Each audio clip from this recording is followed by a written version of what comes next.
Good morning, everyone. Holland Squallen Quist Licknamat Tla Squamish Ohomeo.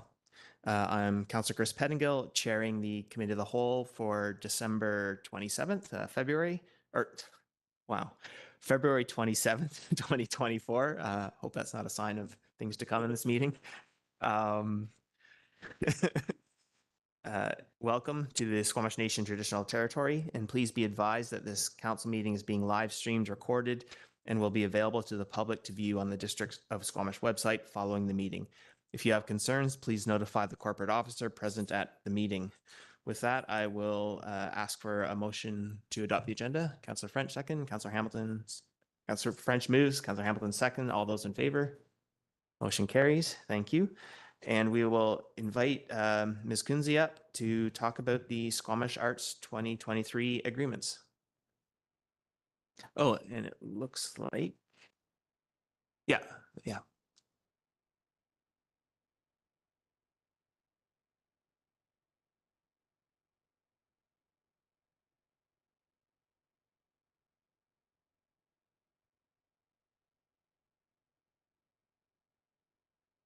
And actually, Ms. Dicker, do you want to introduce us? Ms. Morris, okay, I was having that argument in my head. I couldn't, 50-50 chance and I got it wrong. I apologize. It's all good. I do it myself sometimes too. Good afternoon or good morning, Council. My name is Sarah Morris and I am the Manager of Arts and Culture here at the district. I'm joined with one of our community partners, Kat Kunze. She's the Executive Director of Squamish Arts. The district have 3 agreements with Squamish Arts, and as part of a requirement of all of those agreements is that they report annually on how they utilize district funding that is associated with those agreements. And so with that, I will pass over to Kat Kunze to start the presentation. Thank you.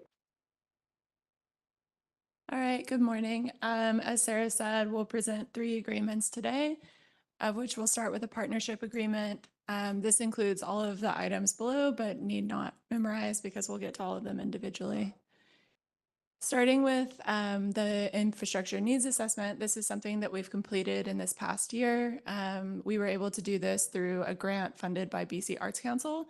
So it looks at the future needs for infrastructure and arts for the district in the short, medium, and long terms. And this is finalized, and I'm taking it before my board to approve of our communications plan. And as soon as that is approved, I look forward to sharing this with everyone so that we can move us forward for the district. As the umbrella arts organization that we consider ourselves to be, we like to support the community in a bunch of different ways.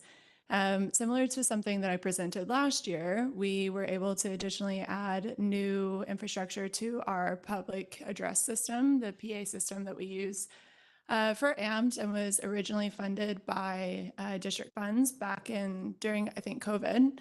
But then something really exciting that we were able to do this year as well was add $7,000 worth of event equipment. So we have tents and tables and things that are really difficult to find from rental companies and really, really expensive. And so we were able to do this year, and we've had so many different organizations and nonprofits benefit from this, where we're able to offer these for free to local nonprofits. Going into our youth programming, although a lot of our programs have youth components, we do have some that are specifically more focused on youth. So Amped in the Park this year was amazing. We had 8 nights with 28 separate performances, 1,400 audience members, and then 28 unique volunteer hours. So that doesn't include if you had 5 people working in one day, that would have been, multiplied to a 5 factor. So something Amped has been around since 2017. It's run by a lot of really dedicated volunteers that we're super grateful for. But something different this year is that we had the biggest kind of sound volunteer student group that we've ever had in my tenure. And so it was amazing watching them get to learn, and it's always been a place for emerging artists to perform. But then this year, we were able to raise a lot of youth. And in fact, this last Saturday, in the longest night of, coldest night of the year, one of our students was able to run the sound for the program. And I think he's in middle school or high school. Like, he's quite young, but already able to use the sound system, which actually was, we had struggled to find people to run the sound in the past. And so now we're raising the people through the program that we'll need in Squamish. Another program we had this last year was the Grateful Shred. This is a partnership program that raised almost $18,000 with an additional $15,000 donated in kind. We were able to highlight 7 live painters, and then something new this year that was also really exciting was a partnership with Indigenous artist Stink Daddy, who comes from the Lower Mainland. So he has his own market called Good Stink Market, which we were able to work together to highlight more modern Indigenous artists in Squamish than we would have had reach on our own. Moving on to Squamish Arts Festival. This is far and large the largest program that we do of the year. I'll speak to the stats in the next slide, but we were able to bring together 2 full festival days. So one at Junction Park and one at Oceanfront Squamish. That was around 8,300 participants. And so it's some of the largest reach we have of the year. We've moved it into a 2-week program. So we have 2 weeks of workshops that lead up to those festival days. You can see here a Talking Trees tour with Talese Tours. We also have ceramics, literary, animation, different workshops that people can participate in. And then something new this year was a Coast Salish art lecture by Indigenous Squamish Nation artist James Harry. So he came and spoke on kind of the intricacies and differences between Coast Salish art and other local kind of regional Indigenous arts like formline, and then specifically to the importance of Coast Salish art on these specific lands. So looking at the statistics of this, we were able to raise over $163,000 in cash. 105 of this was in grant funding, but an additional nearly 60 grand in private dollars. And all of this was infused back into the local economy. We also had around $15,000 of in-kind contributions. And then if we look at the total amount of artists, artisans, and heritage performers, that was 113 with 8 local partners and quite a few volunteers and volunteer hours. Moving on to Art Walk. We were able to grow Art Walk quite a bit this year. We've started to receive heritage funding for this program. And so this was our 2nd year of being able to do that. And I think we were able to dial in the funding a bit better than the first year because it's looking at what we can do with it. And we really looked at increasing the studio tours. So we had a full weekend of studio tours where people could go Saturday or Sunday and see inside the process of what it would look like inside of an artist studio. This highlighted 87 artists over the course of a month, where the Art Walk was installed in 42 venues around the SLRD. And then we had 33 art activations. So we had partnered with Squamish Mural Walk to go on the same weekend, which really increased our reach. You can see in the bottom right photo, we had live sculptures that you could paint. And then we also had community hubs where there was music and art activities for youth. A year-round art programming that we offer is the community galleries. So this gives us an opportunity to show local artists within their own homes or like within the home of Squamish. And we run these through a dedicated team of volunteers. And then the final program that I want to talk about is Art School. This was our first full year of programming of Art School. So we represented over 1,500 hours of participation through 323 participants with 59 classes offered. One of the programs that I kind of wanted to highlight was we had a youth photo series. And at the end of that series, we were able to do an art exhibition at the 55 Activity Center, where they even had a little opening and some of the students sold some of their photography. Moving on to the public art agreement. So we're in a separate agreement now. Starting with a 2022 project that we awarded, we have a Siobhan Joseph mural now installed at Brackendale Elementary. So this acts as a path to reconciliation and also a welcoming to the Indigenous students and parents on campus. And then we have two other public art pieces in progress. So the scavenger bear sculpture by Joe Sauve is going to be installed this spring. And he upcycled a bunch of different materials to create this bear to highlight sustainability in industry. And then the Aaron Nelson Moody rejuvenation will happen this May. So you may have noticed that some of the panels on this are starting to peel. We are bringing in an artist and also students from the Squamish School to recreate this mural directly onto the plywood instead of on the vinyl, so that we can have a mural that will last the test of time. And this is with Aaron Nelson Moody's approval. The final kind of program for the public art camp, for public art, is the public art camp. So we brought 13 students together over 4 days with 22 class hours, and we partnered with the Foundry on this to offer the program. The youth designed and implemented their own mural on the ground of the basketball court at the Foundry. And so it was really cool watching them every day and to see how the artist kind of had them all create what they would want to see, and then everyone looked at it together, and then they all together created a group idea of what they would paint.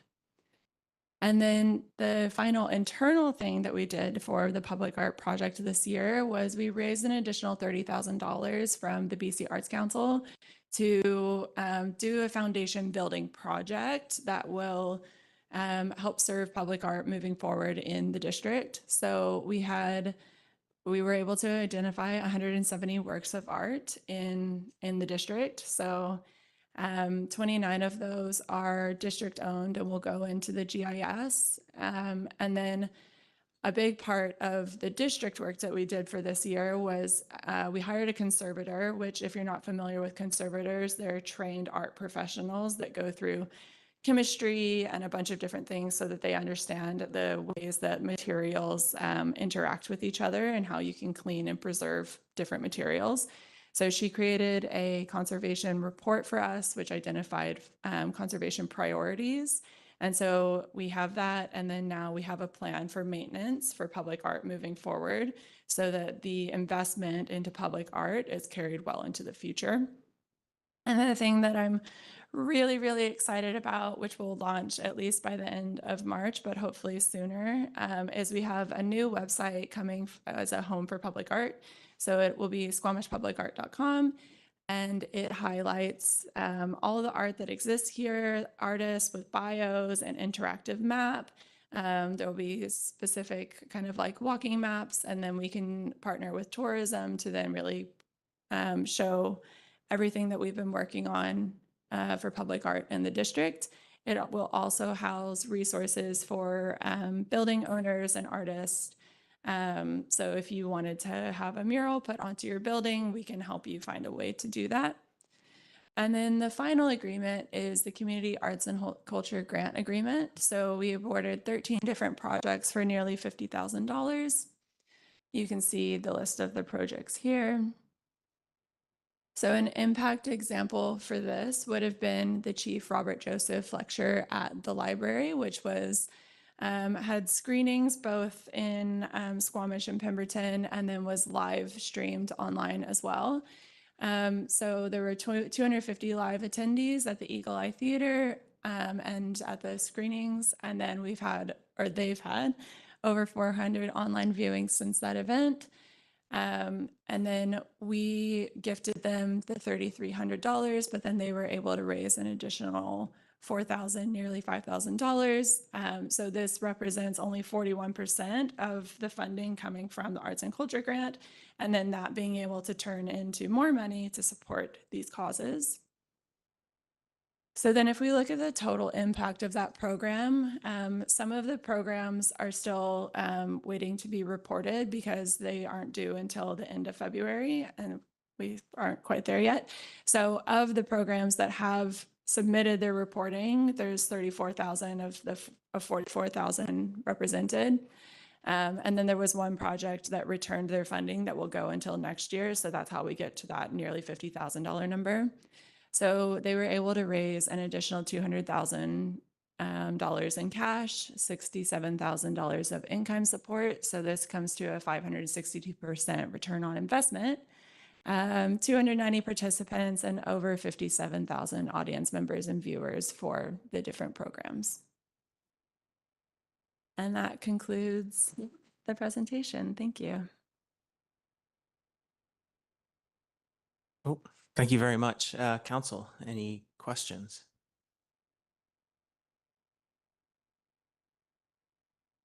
Councilor Anderson.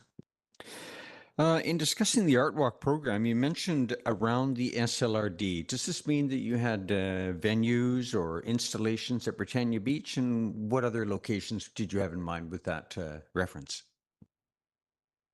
Yeah, so this funding we receive, or for this program, we receive funding from the SLRD. And so we make a specific effort to reach out outside of the district boundaries. So we did have at Britannia Beach, we also had in Furry Creek, and we had some in Pemberton as well. Thank you. Thank you. Councilor French. Thanks, Chair. I'm wondering about timing for the public art website. You said it's coming soon. So is that like this week, next month, or can you offer us a little more precise? Thank you. Yes, we actually already have the majority of it up. And if you went there now, you could see kind of a beta version of what's available. But the final version will be launched by March 15th, as that's my last day with the Arts Council. So we have a very hard deadline. But yeah, it's an amazing resource, and I'm so excited to share it with you all. Okay, that's fabulous. I am particularly interested because in my time as chair of the Public Art Committee, this was something that was kind of being very loosely worked on in the background, adding content. So I'm sure that the efforts of the folks who were adding content at that time is going to show up with the final. Okay, so your comments about your departure now have me wondering about that. Are we soon going to hear of replacement, or is that still an ongoing process? Yes, so we have been conducting interviews, and we have two great candidates that are in the series. Like, we're receiving references back from their references right now. It's really hard, I think, for the board to decide which way to take it because both candidates are great and would take them in slightly different directions. So we're waiting on those references, and we'll have someone amazing for you coming up soon. Councilor Stoner. Thank you. I'll withhold my comments about how amazing you are until the end. I do just have one question on your report, and that's the conservation report. I'm just curious if that covers all 175 public art pieces, or if those are the 29 district pieces, or some combo thereof. Those are the district-owned pieces. We won't be actively completing any conservation on non-district-owned pieces because we don't own them. The responsibility of those is really up to the owners of those pieces. And the report covers slightly more than the 29 pieces that are going onto the GIS. And I can share that with you or with council. So, and I just want to dig into the departure comment. I understand there's some plans in place to sort of smooth the transition over the next year. I'm just wondering if you can speak to that a little bit. Absolutely. We are a small but mighty staff of two. And Aisha, who is our programs and communications manager, is staying on. And so a lot of the work that she's done revolves around AMPT and and also art school and art walk.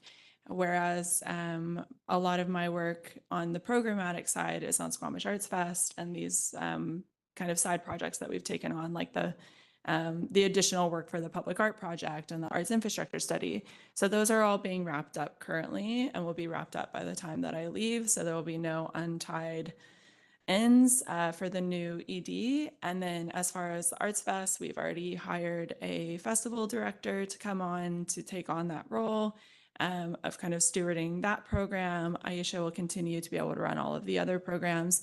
So I've been really careful to make sure that there's a really smooth runway for the next ED to take on this position. Okay, thank you. And not seeing any more. Oh, Councillor Greenlaw. Sorry, thanks. Through the chair, we occasionally get some inquiries about the room that you have at the 55 Center, and I was just wondering if you could comment about its use and importance to your group. Yes. So the arts art school program that I shared about earlier with like the 1,500 hours of participation, that's where we run all of our programs out of. And so not only is it a place where we run those programs, but we also have a lot of infrastructure in there. So we have probably 15 different easels and we have a bunch of different supplies for that program. And so we are really using it to be able to run that art school program. Thanks. I have a comment. I think Councillor Stoner has a question, and then I'll go to comments. Thank you. Councillor Greenlaw's question reminded me of my other question, which is where do you store the arts event like stuff that you've collected? So like the tents and the tables, where do those live? Those all live in the Arts Council building at Junction Park, which is a critical storage space for the PA and also for all of the new infrastructure because it's heavy, it's really difficult to move. And even just moving the PA from one side of the park to the other side of the park is a bit of a mission. So it's a really, really critical space for us. Okay, I guess we'll go around for comments. Let's start with Councillor Greenlaw, and then is that? Sure. Yeah, do a motion to receive. Make a motion to receive. Okay, Councillor Stoner moves. Councillor French seconds. All in favor. Motion carries. And I'll start with comments for Councillor Greenlaw. Sure, it's not. Oh, yeah. I just wanted to say thank you for all that you do and all that you have done, and best of luck on your next adventures. It's just always such a pleasure to see what you present here, the quality of the projects that you drive in our community and the level of engagement that you get. It just really speaks to it's a testament of the quality of the programming that you provide. And yeah, I just want to thank you for using our public funds so well. You provide so much to the community, and I really appreciate it. Everybody does. Everybody really appreciates it. Thank you. And Councillor French. Thanks, Chair. I'll be sad to see you move on. You've done great work, and I'm looking forward to the person who gets to take over your work and carry on. And one of the things that I wanted to share here is my observation when I think back to this organization in the early 90s. It very much was an artistic organization, and finances didn't appear to be a strong suit for the passionate folks who were involved. They were just good at other things. And I've seen over the last little while how an emphasis has been put on finances, and it hasn't detracted from the great artwork that's being produced by our community and has really strengthened the community, because there's now a financial backbone that seems to be solid. And I'm hoping that that will carry on after your departure. Thanks. Councillor Stoner. Thank you through the chair. Thank you for all of your work and the leadership that you've provided both to this organization and to the arts community and the community as a whole. I might cry. It's really been invaluable. I know that there's an amazing board behind Squamish Arts, and you've had a lot of support as well. And working with the district has been a phenomenal partnership. But part of that has also been having somebody as forward-thinking and innovative as you in that role, who's been able to bring all of these different pieces together. The amount of programming that you've been able to provide to our community is phenomenal. And so grateful that you have so diligently wrapped up or are wrapping up the public art assessment as well as the space needs assessment, because those are things that are going to continue your legacy as leader in this position for years to come, because they're going to set us up well as a community to advance our arts and culture. So thank you. Councillor Anderson. I have nothing really to add, but all the best, Kat Kunze. Councillor Hamilton. Yeah, thanks very much. I didn't get to know you very much over the last year, but certainly the work you've done and the 2 annual reports I've seen, these are amazing examples of how I hope that we can build more and more partnerships with active and engaged and contributing members of our community. I think it's an amazing example of how the district can provide some support, provide that baseline, and then the experts in our community, the people who are passionate, can use that backbone and do more with it. So thank you very much for being part of that and strengthening our community. Thanks. Mayor Herford. Thank you for the presentation and all of your work, not just in the past year, but in all of your time here. I think, art is kind of means so many things, and art for the sake of art is wonderful unto itself. But when we're presented with something that has, hard numbers around ROI numbers of 562% on certain projects, it's truly remarkable. And but I think there's other ways to measure the success. And I think you did a good job of capturing those. So the impact of this work really to the fabric of our community is substantial. So thank you so much for that. And I have confidence that you're, as much as we are absolutely gonna miss you, I'm excited for your new adventures and for the, I know that you're setting up this organization well for success into the future. So thank you so much for your work. And I look forward to seeing what's next for Squamish Arts. Thank you. Yeah, thank you. It's a little bittersweet. I've been fairly involved with the Arts Council, I think, to the last 4 executive directors. And I've seen 4 incredible people, each one building on the last. And in my sort of time and awareness with the arts, Squamish Arts now, I guess, seeing that growth is incredible. And you mentioned only having 2 staff, and I'm not sure that people realize the ED job in particular isn't a regular job. With the kind of results we've seen, it's a whole great big thing. And normal people, and I mean this in a very positive way, don't get the results that we've seen from the Arts Council and Squamish Arts. It's been 4 really incredible people, and where you've taken it is just amazing. I think one of the other things, and I know Squamish Arts has often had discussions about it, I don't know that people always realize that when they walk downtown, especially in the summer, and all these amazing things are happening, that it's a really small and mighty team and a whole bunch of volunteers in the community coming together.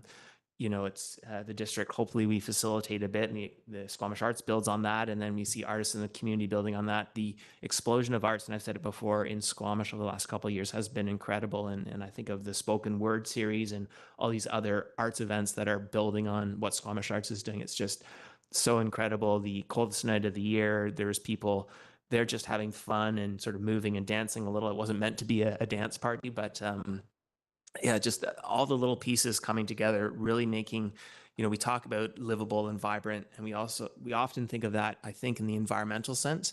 But when you see the cultural and the social piece and people wanting to gather and have community outside, it's just incredible. And Squamish Arts is a driving force behind that. So thank you so much.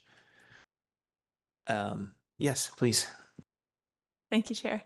When I moved to Squamish 8 years ago, I had moved from Dallas, which was the largest contiguous arts district in the nation. It's 68 acres. And I got here and I didn't see the arts that I wanted to see.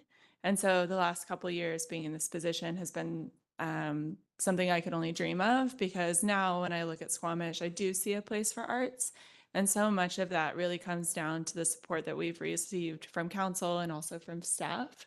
The finding a base of funding for admin is incredibly difficult for arts organizations. It's really easy to fund like the shiny, programs with all of the results that we can show, but it's really difficult to pay staff. And so the base of funding that we're able to receive through the district and the increase of funding that we're receiving this year is so invaluable to bringing this to fruition. And I can't thank you enough for that. And you may not know, but Sarah and I meet every 2 weeks, and we're quite often on the phone to Devin. And this position is so well supported by staff, and it beyond just the financial, the relationship that we have as organizations has been so beneficial to moving that forward. So thank you for that as well. Okay, well, thank you. It sounds like a perfect note to leave the conversation on. So wish you all the best and so much luck in your new endeavors. Sorry to lose you, but I know you'll do great things there, and hopefully you'll come back and visit us and tell us about what you're doing in Texas. So thank you so much. So why don't we take, do we need a bit of switchover time? No? Okay. So I will call up Mr. Pickett's and his team to speak to us about the Community Climate Action Plan update.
Yeah, please proceed. Thank you very much. Good morning, Mayor and Council. My name is Ian Picketts. I'm the Manager of Sustainability and Climate Change here at the District of Squamish. Excuse me. My pronouns are he, his, and I can be addressed accordingly. For efficiency, just I will deliver the presentation today, but the entire sustainability team is with us and is happy to engage in the discussion afterwards. So I am joined by Shannon White, Lord Wittenzellner, Gertesh Mander, and also Dory Gunn is with us, and several other staff are available online. So we're going to start with a little bit of background information, and then we will move into a section that is an update on the implementation status of the CCAP update. So afterwards, we're going to move into the CCAP revision in 2024, looking toward the scope and strategy for this. I totally recognize that these are frankly kind of annoying things to delineate, like there's a CCAP update and then an update on the CCAP. It's really hard to tease out. It's just a language issue. So I've tried to highlight the current implementation status update issues in blue and the future CCAP, the future iteration of the CCAP in red, just for language simplicity. As you're all aware, Council declared a climate emergency in 2019, which resulted in many actions, including the creation of the Community Climate Action Plan, or the CCAP. This document is ambitious and calls for a 45% reduction in GHG emissions for 2030 and net carbon neutrality for 2050. The CCAP was created with a number of assumptions underlying it. One is that we are focused solely on community emissions. Another is that there is ready access to low carbon electricity, along with other assumptions. One helpful reminder is there's 4 types of actions in the CCAP. So there's things that we can direct, that the district has control over. We can incentivize some things or make them easier. We can partner with others to try to bring things to fruition, and we can educate both others and ourselves to move this forward. I find this very helpful to remind myself and others, because we only have so much scope and so much teeth on various actions, and there's a number of players that have to come together to achieve these very ambitious goals. So to update you on our progress on the CCAP actions, I am pleased to report that 78% of the actions outlined in the CCAP we have either completed, or they're ongoing, or we have initiated this. I recognize that this is a crude indicator, as some actions are much more difficult than others, and some lead to more emissions reductions than others. But in my opinion, it does indicate a strong level of overall progress, and it does reflect a really strong council priority, and that this is high on the work plans of a number of staff throughout the organization. Another reminder is that the 54 actions that are completed, almost all of those are ongoing. So when we move an action into completed, it takes resources to keep it in completed. And in this update, we actually had one action leave completed into the initiated category. So there's very few things that we can do, say, check and move along.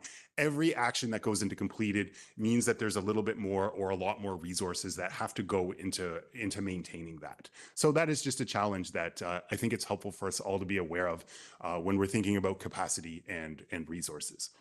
There are a small subset of actions, 7, that we have decided to not pursue. The technology has changed, the costs were seen to be too much, or they're redundant with another action that we took. These and the progress on the CCAP actions is outlined in the attachment, and we are happy to go into more depth about any of these progress update, these projects that we have talked about. So as you're aware, we do not currently have annual community emissions data. We are in a partnership to create this. That project has unfortunately been delayed a little bit, but we are confident that we are going to get this up and running shortly, and that this data will, the creation and annual review of this data will be part of the 2024 CCAP revision and update. So just for reference, this is our corporate emissions data. We do have very good corporate data that shows a modest GHG reduction since it peaked in 2020. My somewhat educated estimation is that our community emissions are following about the same. They've plateaued and are probably going down slightly. Also worth noting that that is a more significant per capita reduction. However, the gross GHG inventory is very likely staying about the same. We have been fortunate to be able to leverage our internal budgets with quite a bit of external resources and time to support action. So here's some recent funding updates. A couple of note, we are about to receive our 3rd round of local government climate action program, or LGCAP, funding from the province for another $153,000 in 2024. We also just received a $35,000 grant from BC Hydro for the installation of an electric heat pump at the library. There's a couple others noted in this slide that I'm going to talk about in more detail in upcoming slides, but happy to report that we are just over $2.5 million in external funding, helping to enable our action to date. One organizational update is that sustainability has moved into the community services department. Do not misread this. We haven't been asked to do community service. We are in community services, no longer in community development. So this creates a lot of really exciting opportunities. It provides a direct linkage to capital project, to public works, to facilities, and to recreation. Also goes without saying that on the flip side, we have to work to maintain the existing relationships we have with planning, building, and engineering.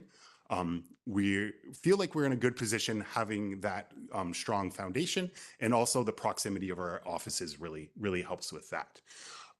Another noteworthy update is that there is now a new transportation group that you're probably aware of that is housed within engineering. And so the sustainability group reports to engineering now and is not within, the transportation group reports to engineering now and is not within sustainability. Again, we still maintain a very strong ongoing relationship with that group. So now I'm going to just give a few highlights and updates, highlighting a couple of the actions in the attachment. This is a little bit shorter than it's been in previous years because we want to give lots of time and discussion to the 2024 larger update and review of the CCAP. So one update I'm excited to share with you is that we are working diligently in an attempt to establish the Youth Climate Corps program to Squamish for this summer. This is a really innovative program that pays younger people a living wage to engage in climate action in communities. So it's based on the idea it's giving youth a sense of agency in this very serious, daunting threat of climate change. It's increasing youth civic engagement, it's paying a living wage, and it's also enabling a lot of increased action in communities. So to make this happen, we are looking to secure funding from a variety of different sources. So we are using some of our own, planning to use some of our own operational CCAP budget, some of the LGCAP funds from the province, looking to secure external funding from Vancouver Coastal Health and also from Fortis for a pilot program that I will talk about in the next slide. And then also YCC is actively securing federal jobs funding as well. And if all those things come together, and it's looking very positive, that will enable this program to happen this summer.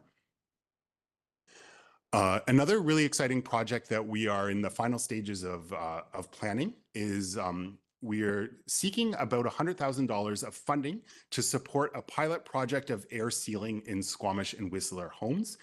This is a really important and missing element in the home retrofit and home energy efficiency field. There's very few contractors available to perform air sealing, and it's one of the most effective kind of bang for your buck measures. Often you can reduce your air changes per hour in your home by 2 to 3 air changes per hour with just a few $100s and a few hours of work. So we are negotiating to have the Youth Climate Corps members trained and deliver this air sealing work. And of course, under contractor supervision, and they're going to have to be trained. Another really hopeful co-benefit of this is now we will arm a number of youth with this skill, and who knows, hopefully maybe one of those would decide to open a contracting service where they offer this to members of the community. That individual might do very well for themselves in such a role. Hint, hint to anyone who's listening. This is a really important piece of work that can be done. These are images from the Vancouver pilot project that was quite successful. So these are some of the kind of holes in the house that they will be sealing up. Another exciting project is we were approached by UBC and offered a fully funded sustainability scholar program to support our community climate action plan update. The plan is to have this individual focus on embodied emissions and incorporating those in the update, and pending council feedback, that is our intended use of this position. We also, with regards to construction and deconstruction and diversion, we have now 2 refunds fully processed for demolition sites that achieved 88% and 81% waste diversion respectively. We are seeing evidence that the bylaw is working, and we are going to be coming back and looking for further improvement to this bylaw later this year. So possible updates include increasing the fee to kind of incentivize people to participate, looking for ways to encourage home relocation as a viable option, and adding renovations to the scope of this work. That's currently one of the missing kind of pieces that is not captured through construction or deconstruction. Another update we're excited to share is that we are moving quite aggressively for our municipal electric vehicle fleet. We have 5 new EVs ordered for 2024, and including 1 electric truck and 2 electric vans. So really neat to see that we're kind of moving into that kind of next level of vehicle for electrification. We also, an ongoing focus and a large kind of, and a big point of focus for the update for 2024 is working toward improving our metrics and monitoring. You will note that we have a new column in Appendix A that you haven't seen before, which is outcome and measurement. We acknowledge that some of those are better than others, but it's something we really are focused on improving and reporting back. This has been a focus for Mr. Stoner, who's provided a lot of really helpful support, and in the firefighting business, those measurements are really important. So a lot of really good conversations and feedback in working toward improving this. Our senior energy specialist, Mr. Mander, just compiled this table for your reference. These are our building emissions, and also further evidence that why we should continue putting resources into Brennan Park. Also interesting seeing the difference between natural gas and electricity, the emissions associated with each. Okay, so now we're going to switch gears and look forward to the 2024 CCAP review and update. So the recommendations that we are providing, we hope closely reflect the feedback we've gotten from council over the last number of years in our CCAP updates, in our strategic plan updates, and the topical conversations that we've had with you regarding waste, transportation, and buildings. So our plan is we want to review all of the actions and assess our progress related to each of them, and then put a lot of work into refining and prioritizing them. Right now, 122 actions without a really clear prioritization is a little bit, we feel we could be a little bit more, actually a lot more strategic than that. Another thing that we have found kind of a pinch point that we come up against really often is we need to consider capacity in each of these actions. So that is often a limiting factor, and we would like to incorporate that into the analysis. What is the implication for public works or for recreation or for bylaw of these actions, and to help us plan for those? And start to make this plan very explicitly Squamish focused. We have this good baseline of work, and now we can move forward, really honing in on what we have done and what we can do. And also, as noted before, improving measurement. That's something that we need to get better at. A couple of scope changes that we want to that we are planning on, that we want to share with you. One is to add embodied emissions in a more significant manner in the CCAP update. This could be enabled through the Sustainability Scholar Program, building on our embodied carbon guide that we created about 1.5 years ago. So that leadership provided from UBC can be a real help. And we don't know what it's going to look like now, maybe another big move or incorporated into existing big moves. But we're excited to look into this large source of emissions and how we can best bring this in. Another update that another expansion of scope that we are proposing is in the 2020 CCAP, we made the assumption that we have ready access to low carbon electricity in British Columbia. While that is still the case, there is ever increasing electricity demands, and we believe that it's time to start thinking toward low carbon energy generation not in-house, but in our community. Low carbon energy generation has local economic benefits and also has adaptation or resilience co-benefits as well. So for these reasons, we recommend expanding the scope to consider this in a more fulsome manner. We have thought carefully. A number of communities have integrated climate plans that incorporate adaptation and mitigation actions. While we acknowledge that there's benefits of putting both into one large plan, we believe that at this point it is best to just focus on climate change mitigation in the CCAP update. Our recommendation is based on the fact that we are acting quite aggressively on climate change adaptation as well right now. These are images from our integrated flood management strategy and our Fire Smart program, kind of as evidence on this. And incorporating adaptation into the Community Climate Action Plan would lead to a fair bit of repeated work and would also require significant impact from staff that already have very full work plans. We will be sure to include adaptation as a co-consideration throughout and look toward co-benefits between the two throughout the document. We are confident that we can still do that while not bringing not bringing adaptation into the plan. In summary, we believe that we are making continued progress toward implementing the CCAP actions.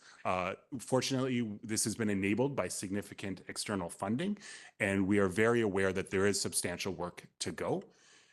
And also, we are working toward the CCAP review that is to take place in 2024, and our plan is to kick that off in earnest in April. So we will end the conversation here, and we, of course, welcome comments, questions, and feedback. The recommendation is that the committee receive the Community Climate Action Plan status update and that the committee endorse the proposed scope of the 2024 Community Climate Action Plan revision. Thank you very much. Thank you. Council, questions?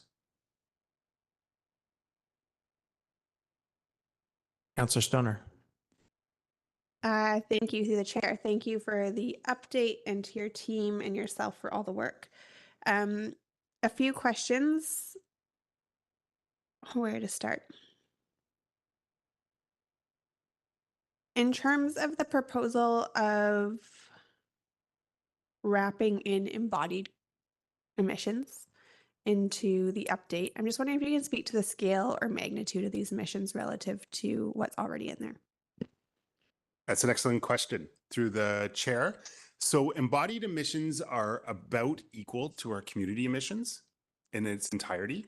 But one of the things we're really looking for feedback on is bringing in all embodied emissions into our inventory could really hamstring us because many of those embodied emissions we don't have much or any jurisdiction over. So if we double our inventory with things that we can't change, all of a sudden we've made those reduction goals not possible or completely reliant on other levels of government or other players.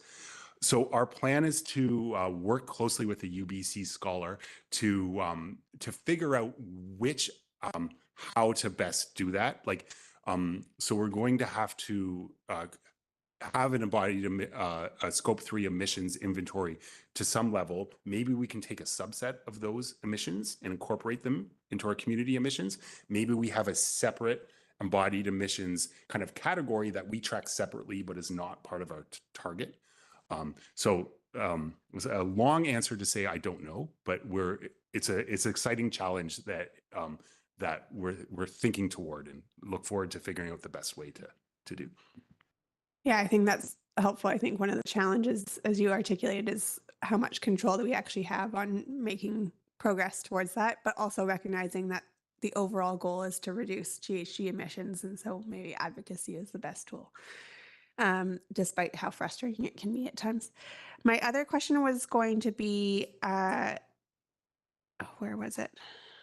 Oh yeah, the efforts to try and improve measurement. And so this is somewhere where I think we always get a little bit stuck. This is really complex work to actually measure progress on. And I think the balance of effort and time and capacity that goes into measuring impact versus just doing the work. And I'm wondering if you can speak to that a little bit in terms of both like annual updates and then also as we look to the 2024 update, like how much time do we actually spend trying to update the inventory and gather that data versus just we know that transportation and waste are two of the biggest things. So how do we keep doing that? Through the chair, it's a great question. I think you kind of answered it yourself in that statement, in that, no, I don't mean that in a flippant way, that you're right, that it's not going to change what we need to focus on. We kind of know the big thrusts that we need to move forward. However, a community inventory is not actually that hard to put together. We've partnered with a external organization that is putting together the community inventory. So just to not repeat efforts, we are allowing them to do it, and we're going to give them some resources. And that project, unfortunately, has gotten delayed. So to be honest, the only reason we don't have a community inventory a year ago is that project got delayed, and for us to go ahead and do it and them to repeat it is a little silly. So I do believe we can get better monitoring and metrics without a whole bunch of extra work. And I do think there is room for all of our actions to have a measurement and an outcome, and we can push ourselves to better track and gauge progress on that. Thank you. Okay, I have Councillor Greenlaw and then Councillor Hamilton. Oh, okay. Go to Councillor Hamilton. Thanks very much. So on this is really hard and really big work. And one of the things that wraps around in my mind a lot is the measurement side of it. How do we know we're making progress? How do we know when we've arrived at our targets, right?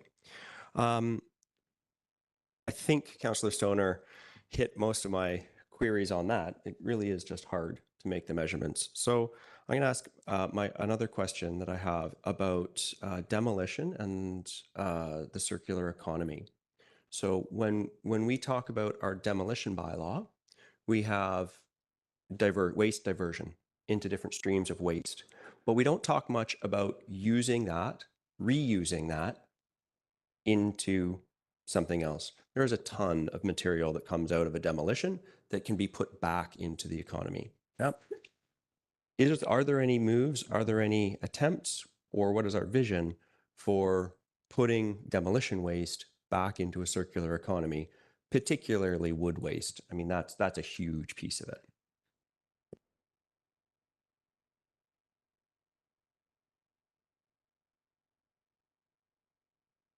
Thank you. Through the chair, my name is Laura Wittenzellner. I'm the Outreach Sustainability Coordinator. Good morning, everyone. Great question. So one thing that I think that should be noted already in our demolition waste diversion bylaw, we give twice the credit for reuse. So this is already what we're doing to further incentivize reuse over recycling. This is a big focus in our bylaw, which is different to others that we see in the province. In addition, we do support initiatives that we have in town, and we're definitely advocating and connecting. Reuse is more important than recycling in the scope of demolition 100%, and we support as we see some initiatives coming up. Yeah. To add to that, our economic development group has put a lot of focus and effort in toward circular economy, and there's three foci in the work that they're doing. It's food, textiles, and the built environment. Most of the built environment is coming back into our work. Ms. Stone is on the line. If you would like to speak further to that, please turn on your video. But if not, we can go forward with the conversation. Thanks. Hi. The only addition I would make to that is one of the pieces of funding that we received to support the circular economy is the Circular Economy Trailblazer program. And one of the things that we are currently developing is the criteria for the innovation challenges. And we will develop an innovation challenge that's dedicated to built environment. And so the upstream solutions will be prioritized. And the outcome of that circular economy innovation challenge is that I don't want to say winning, but the successful participant will receive $20,000 in funding to pilot their proposed initiative, that this circular solution.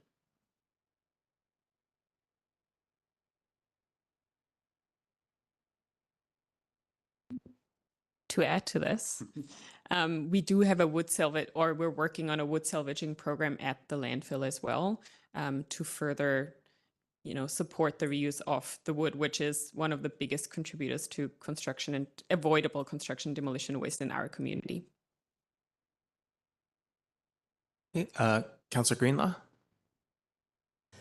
Yeah, thanks. Sorry, I got distracted by your last comment. Just how does the community access the resources to know like how to engage with the circular economy and how do they, is there, oh my God, I'm going to finish this sentence at some point and it's going to be amazing. How can the community access this salvaged wood, for instance? Is there a way?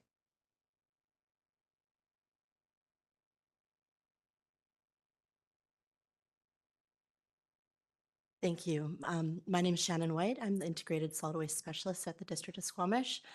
Great question. So the wood salvaging program is still in the works where there's a lot of pieces that would have to come into play behind the scenes. But once it is launched, there will be promotion through the communications department and a registration opportunity for the community. So that for that specific project. That being said, for the circular economy at large, how residents and businesses get involved, the economic development team has a regular newsletter that they send out to everybody who's subscribed. And I believe it's not just businesses, it could be anybody in the community. And so there's a lot of information being fed through that because it does, a lot of it does apply. They're also on a lot of different social media platforms as well as our communications team. We do have a landing page at the District of Squamish. However, I would say the more nimble flow of information is probably through social media channels, the District of Squamish media channels. Social media, sorry. Okay, thanks. Okay, and then I had some questions about CCAP in general. Thanks for answering that random question I just came up with. But yeah, so you showed our corporate emissions, which I assume means our emissions as an organization is the District of Squamish. And you mentioned upcoming community emission estimates, but how are we capturing industrial emissions? Is that, yeah. And then, yeah. Large industrial emissions are outside this, oh, sorry, through the chair.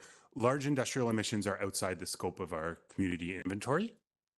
Currently, there are no large industrial emitters in Squamish. That is likely to change in the very short term as that another project gets underway, or maybe that has. So wood fiber LNG would be a large industrial emitter, so would not fall under our community inventory. Yeah, well, I would assume there are emissions associated as well with the terminals, but so is anybody capturing that? Is that being captured on a provincial level? Those smaller industries fall within our community inventory. So yeah, at a certain level, they get taken out of a community inventory and are part of their own inventory, and that's to reflect that a community has less control over those, so they fall into our provincial emissions inventory. But they are still being captured somewhere. They should be in our provincial emissions inventory. Yes, thank you. And then you also mentioned that adaptation is not part of the CCAP because it's just too big of a scope. But I just wanted to be clear that we are still taking action in terms of adaptation. But I think that speaks to your comment earlier in your presentation where you're saying like this is how many people in the district are involved in the CCAP. Like adaptation is a broad-ranging topic that. Through the chair, I would say that adaptation and mitigation are similar in scope and size. So putting adaptation would essentially double the document and double the staff resources required. I just want to be clear for anybody who's listening that these are still incrementally happening, just captured in different ways. Okay, thanks. Councillor Anderson, Councillor Herford, I'll put myself on the list, and then Councillor Stoner. Thank you. Item 1.1, improving deconstruction practices. Over the last year, we've had a demolition site downtown and 2 houses in Brackendale that prompted community discussion, and not least also on the part of contractors interested to reach the developer. My question regards, you mentioned the report, the embodied emissions report of December 2022. We were collaborating in producing that report, and I'll just quote from it.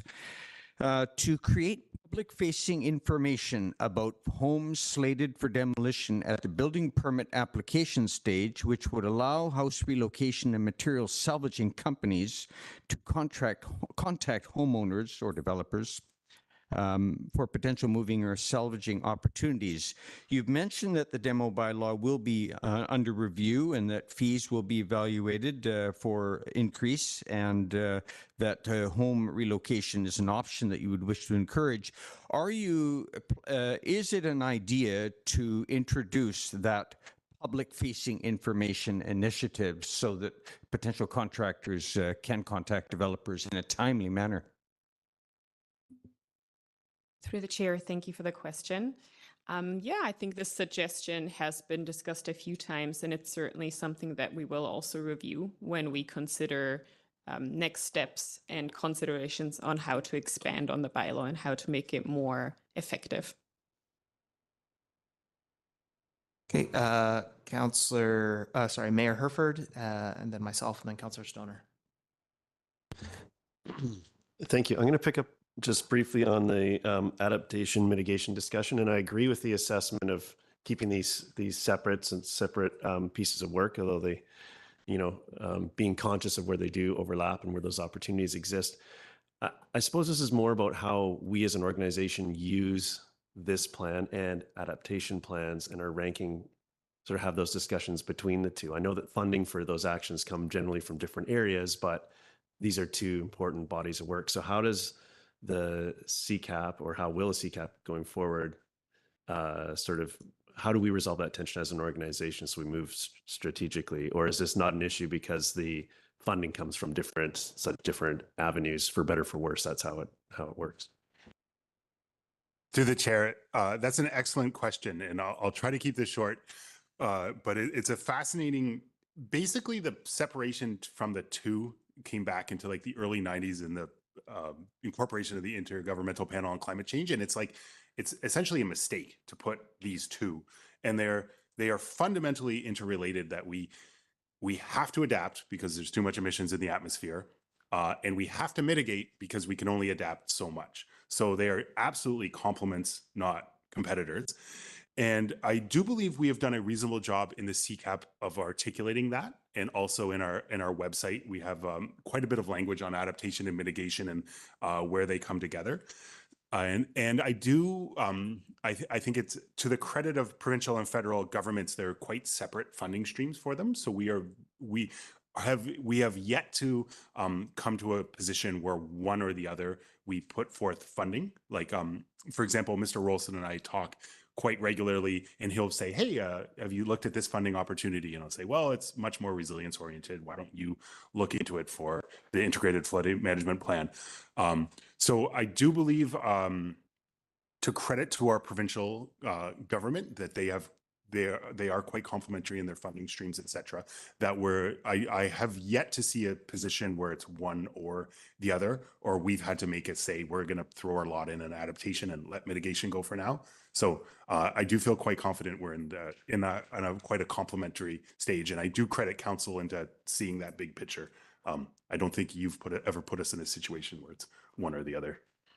Thank you. Also, in your in the staff report, mentions a couple times the sort of more specific actions where I think it's size and scope of revision. If scope is increased, more external staff time, or internal and external support will be required. And below that, engagement with consultants. If council requests more consultant support, and to me that goes right into those two things combined with this other consideration point where talking about how like our staffing resources to develop plans and implement plans. So why were those two pieces particularly included here around the consultant piece? Like, is this a departure from how the original plan was developed and substantively, or just could you talk me through that particular piece? Sure, through the chair. So our budget right now has the underlying assumption, for example, that we wouldn't broaden the scope to include adaptation. So it relies on a very somewhat similar scope. The budget for this revision and update is also quite a bit leaner than the original plan, and that reflects that there's going to be district staff are going to essentially hold the pen on this and then get support and expertise from the consultants. Given how much work that we've done, it just makes sense for us to kind of lead the charge and get the support. The main things that consultants are going to be really helpful with are the measurement and the monitoring piece to help us crunch the numbers, and also consultants can do a really good job of going and looking at other communities and say, hey, look what Nelson's doing, look what Saanich is doing. Nanaimo did this and it really didn't work. So we are gonna hold the pen and get support and expertise from external groups. So the budget is significantly smaller. It's about a third of the budget for the original CCAP with that in mind. And we're not starting from scratch. Please let me know if there are parts of your question I didn't answer. I have a feeling there are. No, that all makes sense to me. I just don't often, I don't recall too many times where we see that actually the engagement with consultants being part of the staff reports, more like the higher level goals that we're doing. So I just wondered why we were talking about that specific piece in this, but that makes sense what you have there. And I think I'm excited about the embodied carbon work, although I recognize, as you said, this is something that may be challenging to impact substantively with the mechanisms that we have. I did want to highlight that some deeper understanding of where those levers or where that responsibility does rest and what the order of magnitude of the impacts could be in that area, I think would be great, because it will fall into that, likely a big piece of this will fall into that advocacy work. So it would be nice to see what that just build some context for council and for the community around the challenges there, so we could attempt to carry that forward as much as Councillor Stoner said, advocacy is a challenging endeavor, but I think it's important, because we are looking at this isn't just a mathematical exercise. We want like the overall GHGs is what we're looking to reduce. So we need to be careful we're not being too selective on what we're discussing. And does wood waste fall into this as well? This was something that was discussed in various pieces over the years, and I know that we have historical wood waste sort of landfills, documented, not documented over time. And I didn't see mention of that here, or did I miss it? Through the chair, that's a good point. So wood waste landfills should be part of our community inventory. They were left out of our community inventory in the last community climate action plan because there was so much uncertainty. I believe it's in Appendix 1. It looks at the different sources, and the air bars go into the negative for the wood waste. They dwarf the emissions. Essentially, as a statement that we just have very poor information. There has been increased information gained from that. We partnered with an external group to run to run a week-long event to understand wood waste better and different beneficial uses. A couple of councillors attended parts of that. Also, we've had wood waste landfill owners undertake studies, so they've gotten a much better indication of the methane emissions from them. So part of this CCAP review will definitely include a concerted effort to get that number to a point of confidence that we can at least include it. Yeah, that's definitely a good point. Thank you. I'm going to let Councillor French jump in. He hasn't gone yet, and then I'll go to myself and then start working through the second speaking opportunity. So Councillor French. Thank you for that. I want to focus in on what I think might be a trend with developers. The notion of building a standalone sales center that from the very beginning is understood to be a temporary building. Once the project begins construction, that standalone building is either taken away or demolished, whatever the case is. And there are 3 examples right off the top of my head where such standalone sales centers have been built. And that has me thinking about the other projects that will, say, build a row of townhouses and have one of the units act as the sales center on site. So is it reasonable for council to ask that we just not have developers come with us anymore, or come to us with requests for these standalone sales centers that we know eventually are just going to be demolished? Through the chair, I'm going to tread very lightly here because I'm well outside my field of expertise. One thought is that this could be an excellent candidate for to relocate. So that could be something that could be asked. It's like, okay, go ahead and do that, but where is this building going next? It'd be kind of interesting to be this traveling sales center that goes between different developments. But I do agree that you've put your point on an interesting inefficiency that could be dealt with. But I will leave it to the planners and the development group to provide more insight onto how or if you can kind of control or sway that. Thank you. Thank you. Councillor Stoner on this point? Yeah, I would just be curious. I'm assuming that our demolition bylaw would apply to the deconstruction of a temporary sales center. And I think that maybe that's the area that we have control over. Through the chair, yes, it would apply. Any demolition, there are some exemptions, but this wouldn't be an exemption, so it would apply. Having said that, I see the point. If it's only built to be there for a temporary period of time, it's worth considering how we could steer that more. Okay. I have quite a few, so I'll try and split up, maybe go 2 rounds here. Let's start off on the idea of flexibility. You mentioned that there are some actions that we were originally planning, and we just, for whatever reason, technology's shifted, they're redundant, not capacity, so on and so forth. We're asked to endorse a scope. Can you just speak to what flexibility you have in the actions, or what we can do to make sure you have flexibility to adapt and be nimble? Because I think the most important thing is getting the emission numbers down. The actions I'm personally a little more comfortable being flexible on. So what do we need to do to make sure you have flexibility on those actions? Through the chair, I strongly believe that the current CCAP provides that in a good way. Ironically, one of the things that provides flexibility is that this plan doesn't quite get us to the numbers we need to. So there's an acknowledgement within this plan that we need to do more that is in there. I give a lot of credit to former Mayor Elliott for when I was presented with this idea, like we have a plan that doesn't get us quite there. I was quite not offended, but I was like, what? This is a plan to fail. And Mayor Elliott was like, no, this is an acknowledgement that this is a start.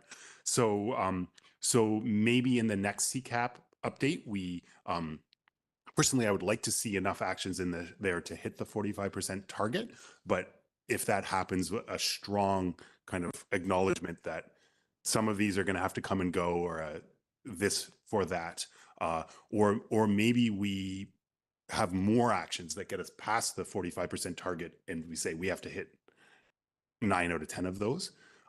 So I do believe that the tone and tenor of the current plan does a really good job of that, and I personally our team really appreciates that.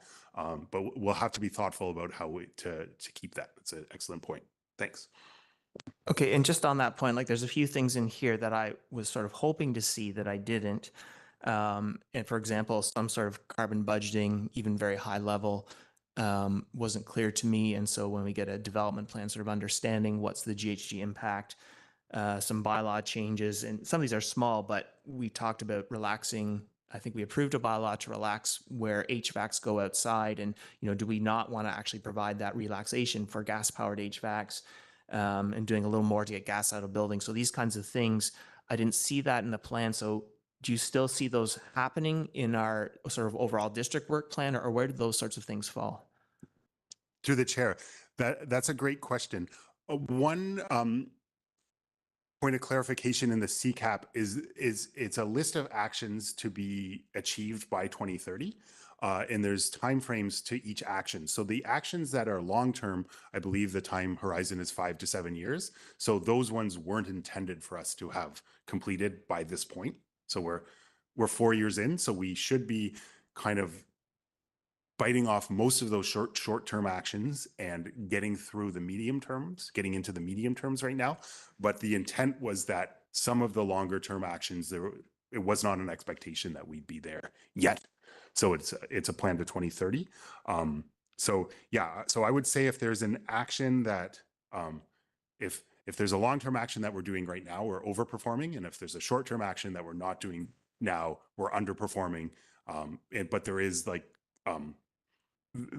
there's acknowledgement in the report that some things, opportunities will come up quicker and some we will have to delay upon.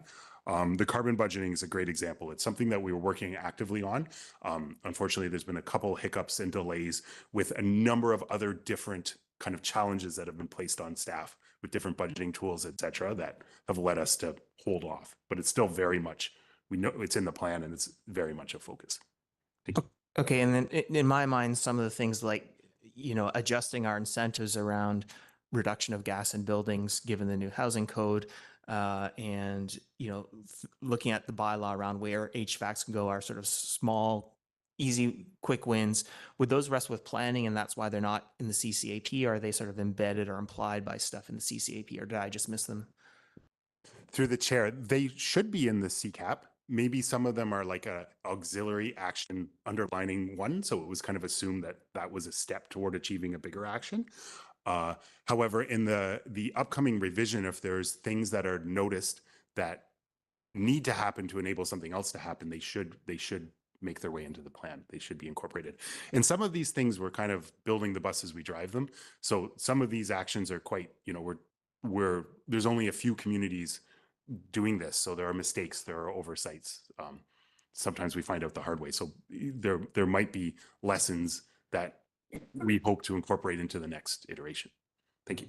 Okay, I'll just note those things I think are ones that I know we've taken some action, but I was sort of hoping to see more action. So I would expect in the upcoming CCAP those things to be in there personally.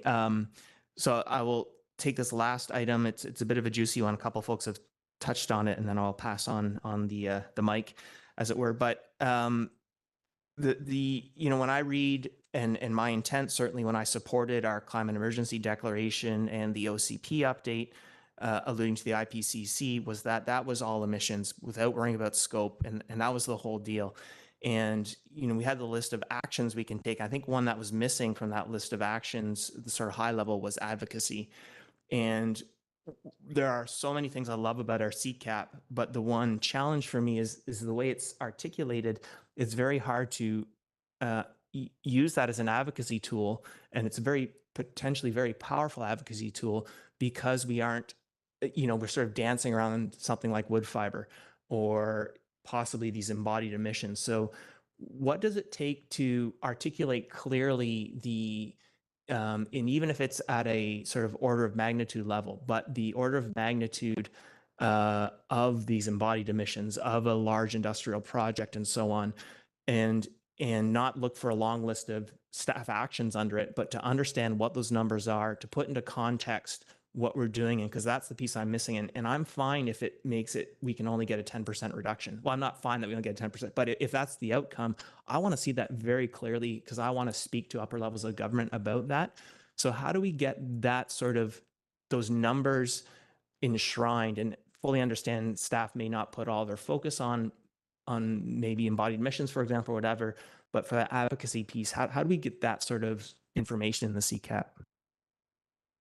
Through the chair, in the current CCAP, there is a table. I apologize, I don't have it in front of me, but there is an overview of our community emissions and then the other major sources of emissions associated with our community. And that was included based on council feedback. So I believe it includes industrial emissions, embodied emissions, land use change, and forestry. So that is in the CCAP. Maybe one takeaway from this comment is that we need to do a better job of sharing, giving that larger picture of these are all of the emissions associated with our community, and pointing toward ways to reduce other types of emissions. I will leave it there. If other people in the room want to comment on the advocacy and the role of that in other sources of emissions from a larger perspective, please chime in. Thank you. So I will just make a comment on that, and then I'll go to, I guess it's Councillor Stoner next. I guess for me, the way it's articulated, like there is some commentary about wood fiber emissions and so on, but it's the way it's framed when I read it sort of is we don't have much power here. There's nothing we can do. Sort of, it feels very defeatist, and so we're not going to consider it and take no responsibility. And I guess I'm looking for, in addition to, having some sense of what the numbers are and the magnitude, some articulation that this is somehow our responsibility. We don't quite know how we're going to deal with it, but it is our responsibility to deal with it. And in the short term, we maybe start with advocacy, but sort of that ownership and that understanding that that's there and we have responsibility and it's impacting our overall sort of targets. And so it's maybe even just some work around the framing that would be very helpful, I think, from an advocacy piece. I'll go to Councillor Stoner. Thank you, through the chair. I'm not going to respond to that directly, but I think that there's differing opinions around the table. The questions that I had were, well, the first one. Yes, surprise, surprise. Your report mentions the possibility of the e-bike share program coming to Squamish, and there was the opportunity potentially to dovetail off the coattails of Whistler. And I'm just curious if you have an update on that project.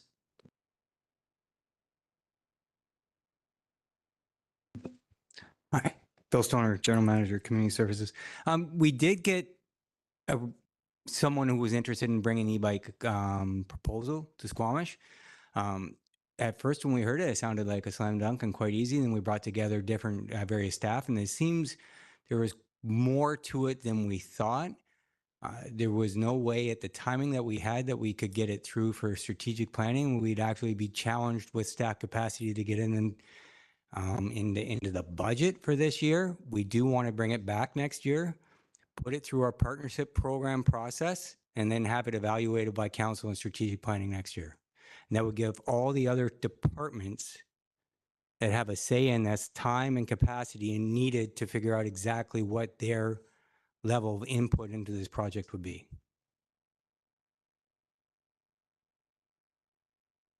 That's disappointing, but appreciate the insights. All right, the other question I had was the adaptation strategy. So I think I appreciate the rationale for keeping it separate. I think one of the risks is that it was written in 2016. And so I am curious about its, is it still up to date enough, and or does it require at least a cursory overview as we do the CCAP update to make sure that the priorities within the adaptation strategy reflect where we're at with respect to our current climate crisis?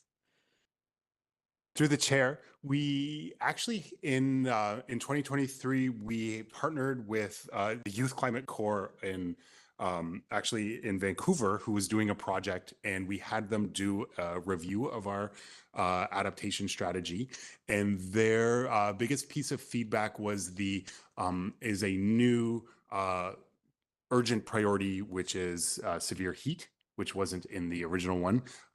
So that was the major change in it, is that extreme heat is not there. Our emergency response manager has been actively looking into that. You are correct in that a review of that strategy should happen. We do try to meet quarterly as an adaptation group about that. In our last meeting, which was 6 months ago, it was deemed that we should shelve that for about a year, given that there were some very big capacity draining projects in play. But we can take that back and look toward updating that in maybe Q2 of 2024. My recommendation would be to keep that separate than the CCAP update, just for efficiency. But it's a good point. Thank you. Yeah, I think I still appreciate the rationale for keeping it separate. I think that's just the only flag that I have. But as long as it's on the radar for updating, that's a positive thing. And then my other question was around the size and scope of the revision. So staff's recommendation is that it is important to create a CCAP revision that is strategic and specific to Squamish. Therefore, staff maintain that climate change co-benefits, while actively considered and referenced, should not be included in detail in this report. And I remember making that decision when we originally decided to do the CCAP. I think one of the challenges that I have with the current CCAP is, for me, it feels like it's lacking in an equity lens and trying to figure out, so to overcomplicate the already complicated measurement components, how do we make sure that we're taking the most strategic action, not just in terms of reducing CO2 emissions, but also enabling those other things that we want for the future that we all envision? And so whether we're talking about active transportation investments versus like top-ups for EV chargers, for example, and the equity lens that we take to that. And so I'm just curious if staff have had any reflections through the few years that we've had in terms of implementing the CCAP.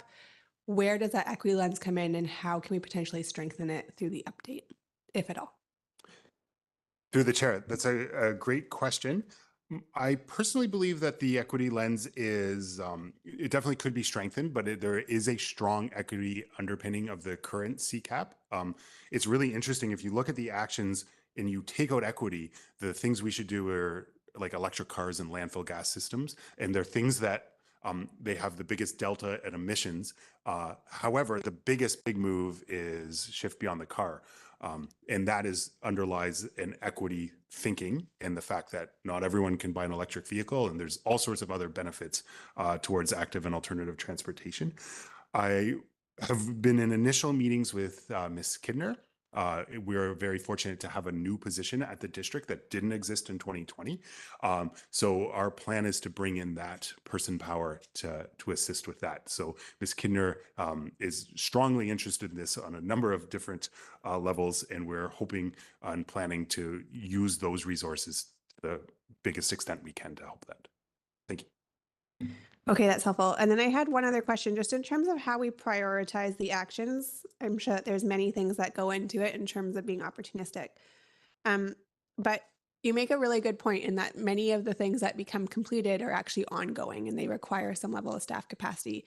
And so where do we value the fact that that implementation or ongoing work can be done by a third party as opposed to district in the valuation of the actions that we choose to take? Through the chair, I believe that currently we didn't get that far with the CCAP. Our lens wasn't long enough to think about the ongoing implications. I believe that would turn into kind of a money versus internal versus external resources question that we'd have to consider. So, if we can contract that out, that's convenient. However, that is an ongoing cost as well. So those are two options to support it, and we would need to provide capacity for one or the other. Yeah, I think part of it is capacity. The other part is just enabling, right? So where do we value and like the partnership and the enabling component so that other people can participate in delivering on the solutions that we're trying to get to, as opposed to feeling like we need to maintain all the actions in the long term. Through the chair, that's an excellent point, and that is something that we could take into much better consideration in the next one. Okay, I have Councillor Hamilton and then Mayor Herford. Thanks very much. So through the chair, I want to narrow in on one of the bullets in the staff report, which is incorporation of renewable energy generation opportunities. And this has always been something that I've wrestled with in my head. So first, let me ask, renewable energy generation, does that mostly mean solar panels on roofs here in Squamish, or is there a larger context for that? Through the chair, currently that is overwhelmingly the small scale renewable energy that is available. Thank you. So my question following on from that is it clear that it is carbon positive to be using, and by carbon positive, I mean a reduction, to be installing, let's say, solar panels on a home? I know that a typical Squamish box with solar panels on the roof can maybe get 10% of their electricity generation, while we have run-of-river facilities who can produce, 50 megawatts of electricity, and we've got quite a few rivers coming down mountains here in Squamish. So it's not clear to me that solar really is carbon positive here in Squamish. Can you speak to that? Like, is it carbon positive? How do we know it's carbon positive, and what sort of impact are we going to be having on carbon emissions? Through the chair, that's an excellent point. We haven't looked into that in detail, and that's something we will need to do as part of the Community Climate Action Plan. My understanding is that solar has a very slightly higher carbon footprint than our current grid. So you are correct. The counterpoint to that is it has a much lower footprint than if BC is forced to forced to import electricity at any point. So it's a little bit worse than what we have, but it's quite a bit better than what we would need if we run out of what we have. BC Hydro, interestingly, Site C is their last major hydro. They say that Site C is their last major hydro generation project, and they're planning to put out a call out for renewable energy generation. So beyond Site C, BC Hydro is planning to satiate demand mostly with solar and wind generation, which would probably very modestly increase the carbon coefficient of our grid. So with that rationale, if we make the solar locally, or if it comes in a larger project, it's probably fairly similar where it's coming from. I won't wax too much further, but it's an excellent point that we need to look into. Yeah, and it's interesting, the from one of our resolutions at the last LMLGA regarding requesting BC Hydro make a statement that they will be producing enough energy to supply our province. That's in twofold. My initial intent in that was that to secure the idea of electricity as a switch from natural gas, to give people confidence to switch to electricity. And it's interesting how that plays in a different role here, in that if BC Hydro is saying that they are confident that they're going to be, and there was that letter of confidence that we saw in the council memos or council correspondence a few weeks ago. If we believe that they are going to be producing enough electricity, then it begs the question, why are we generating more ourselves? So it's just not clear to me that decentralized electricity production is A, carbon positive, or B, really going to make a substantial and meaningful impact into our grid. Mayor Herford. Thank you. Just a couple, as we're getting near the end of our conversation, just a couple of timing questions. We had the, we're looking ahead to 2030. And when I think about our budget processes and so on, these things take time to budget and then implement and so on. So I see a Q2 start for this project, but there was no mention of sort of where the finish line was. And I'm trying to think of how that feeds into future budgeting process. I know we have a document that we have lots of work to do in the existing documents. I don't think it's mission critical, but just some understanding of where that timing sits. Through the chair, the intent is to start this work in Q2 and to get a bunch of the work underway in the spring, and then focus on finalizing engagement and finalizing the plan in the fall, which would likely bring us out of the 2025 budgeting cycle. Okay, thank you. And then the transportation master plan was mentioned in here, and I just wondered where that, again, that's a timing piece that happens, I suppose, before that, before the CCAP update. And I'm just wondering if we could have a quick hint on to when we'll see that. Mr. McMurtry is on the line and is probably the best person to answer that. Yeah, thanks through the chair, Brett McMurtry, Manager Transportation. Yeah, so we're currently working with our consultant on getting a draft of the transportation master plan, which we are hoping to bring forward for public engagement later this spring or early summer. So we're still hoping to have the final plan ready by no later, excuse me, than the end of the year. I don't know if that answers your question completely, Councillor Hamilton. No, that's sorry. enough for me. That's okay. Sorry about that. No, that's fine. Thank you. Councillor Anderson. Would you be ready for comments at this point? I had some questions still.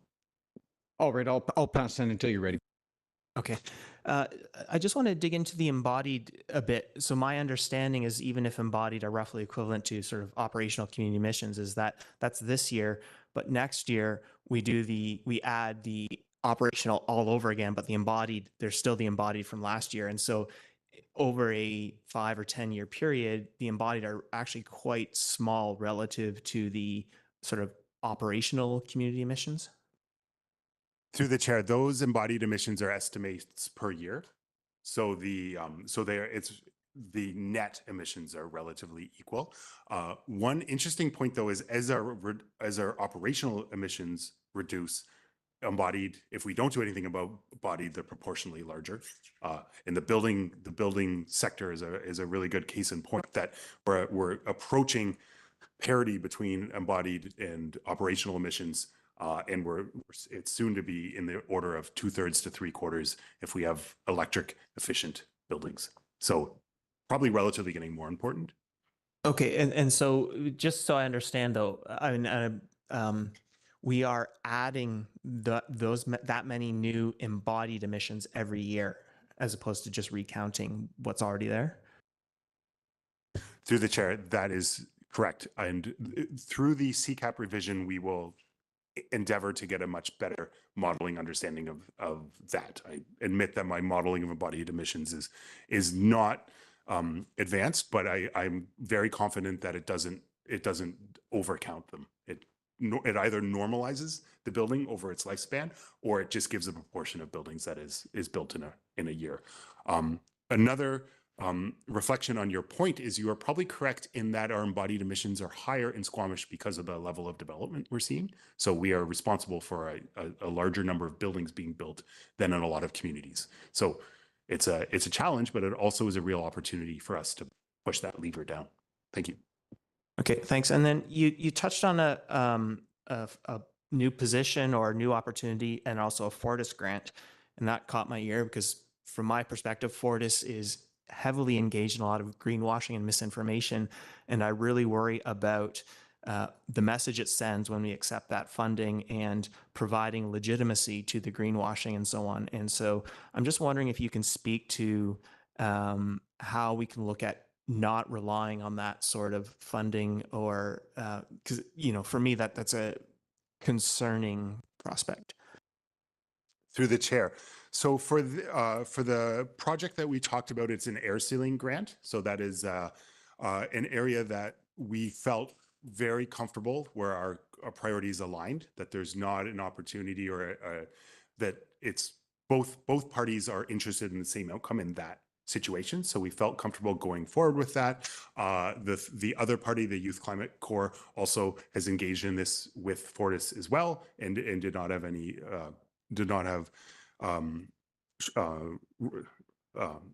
problems with that. In the long term, we are looking in our support positions. We're looking for other sources of funding as the Fortis grants run their course as well. Thank you. Okay, that's good to hear. I think, I think it's challenging to take a lot of the actions we're doing and then sort of get in bed with a company that's, not part of the solution at this point. And so do I have? Can't find my other question, so I'll start around comments. I guess I'll go around the table. With. Oh, do you have another question, Councillor Stoner? No, I was just going to propose that we put the staff recommendation, and then we can comment too, unless somebody has an alternative motion. Sure, we can do it that way. Yeah, that's fine. So I'll entertain a motion. Okay, Councillor Stoner moves, Councillor French seconds. All those in favor? This is where we. Oh, right. Sorry. Thank you. I will start, just to keep it for my own sanity, start with Councillor Greenlaw. Okay, I'll start with Councillor French and go around. Thanks, Chair. This update is great. It's fabulous. Amazing work has been done, and I can see that hard work is ahead with a clear plan of what that work is going to look like. And just find myself going through these reports and sitting in these conversations, thinking all the way from my own ability at my own house to do some draft prevention work on doors that leak significant amounts of cold air, all the way to bigger thoughts of, do we really want developers to build temporary sales centers? And then everything in between. Great work. Keep it up. Councillor Stoner. Thank you. Through the chair, appreciate the update on the current works under the Community Climate Action Plan. And I think there's really good progress that is being made. I would always like us to see go further, faster, bring the budget that you need to make it happen, but appreciate that we can't always buy our way out of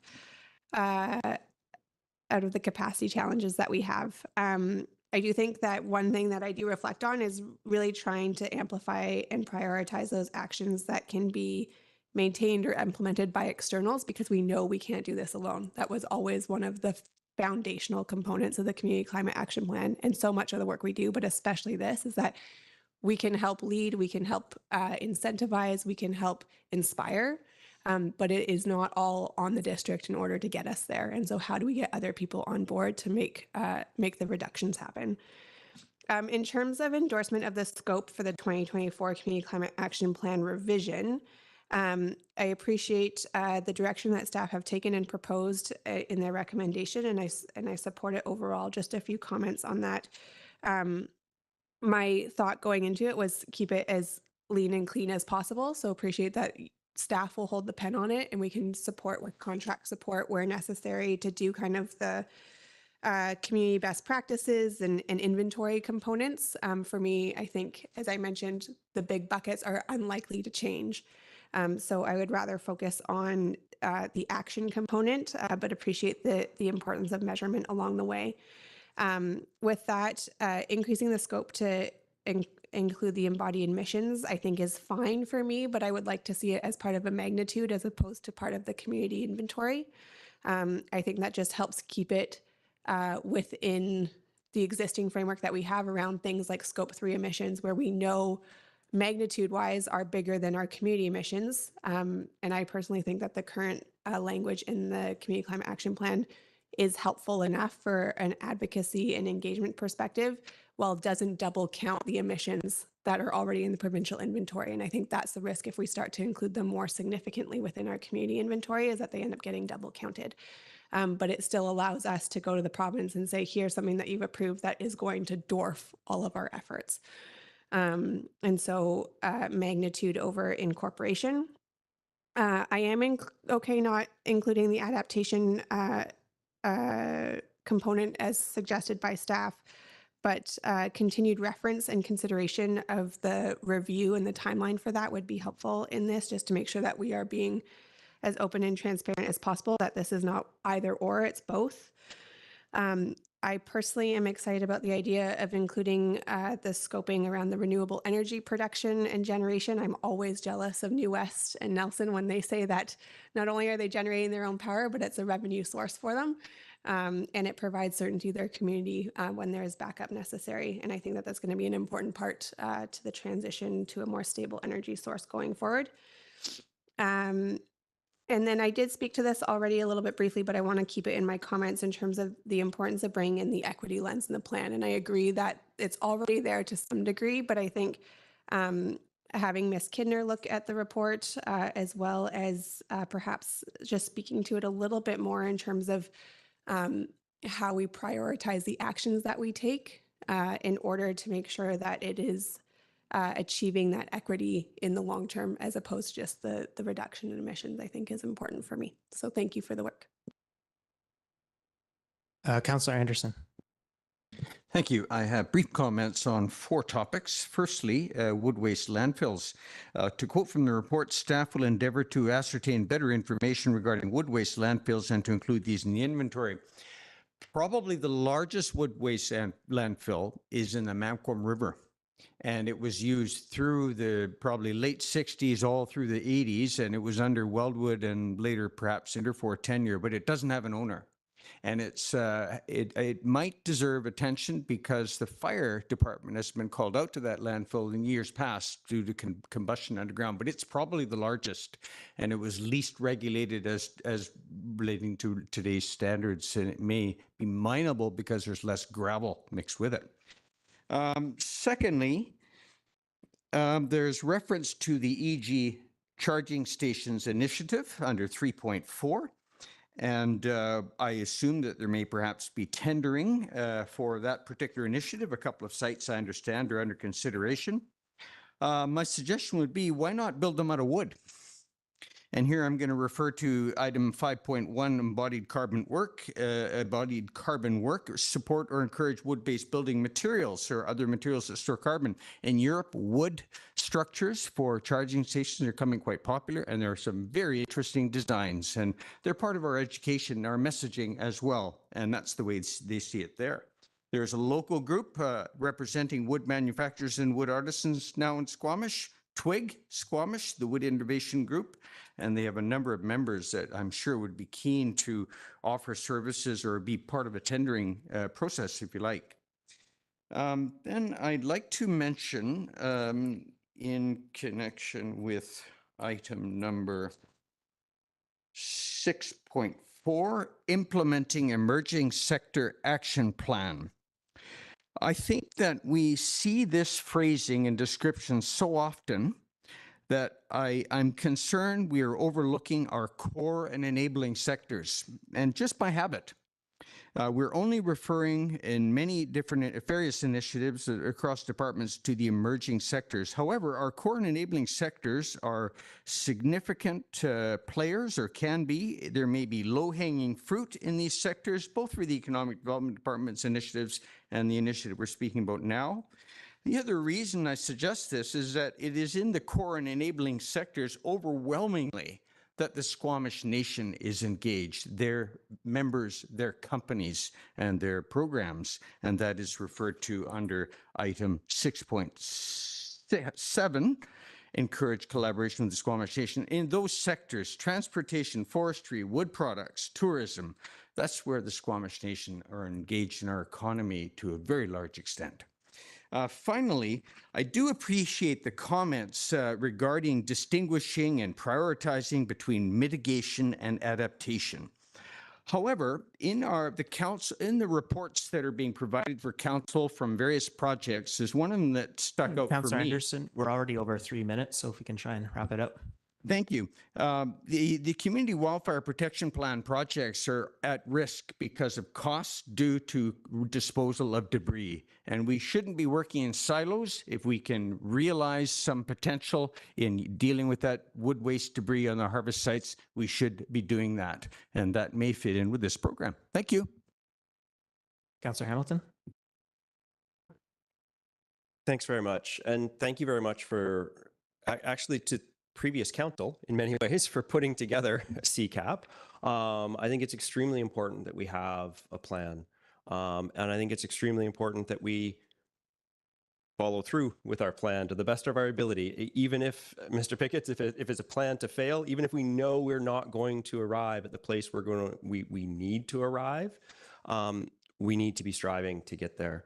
And I think that one of the important pieces for me in this is the measurement of how far along the path we are. And I absolutely recognize it's challenging, but I think it's very much worth the time it'll take, the resources it will take to find effective ways to measure and communicate the impact that our actions are having on the emissions that we are producing. So I think that so moving forward into revisions and updates, emphasizing measurement is I'm very supportive of that.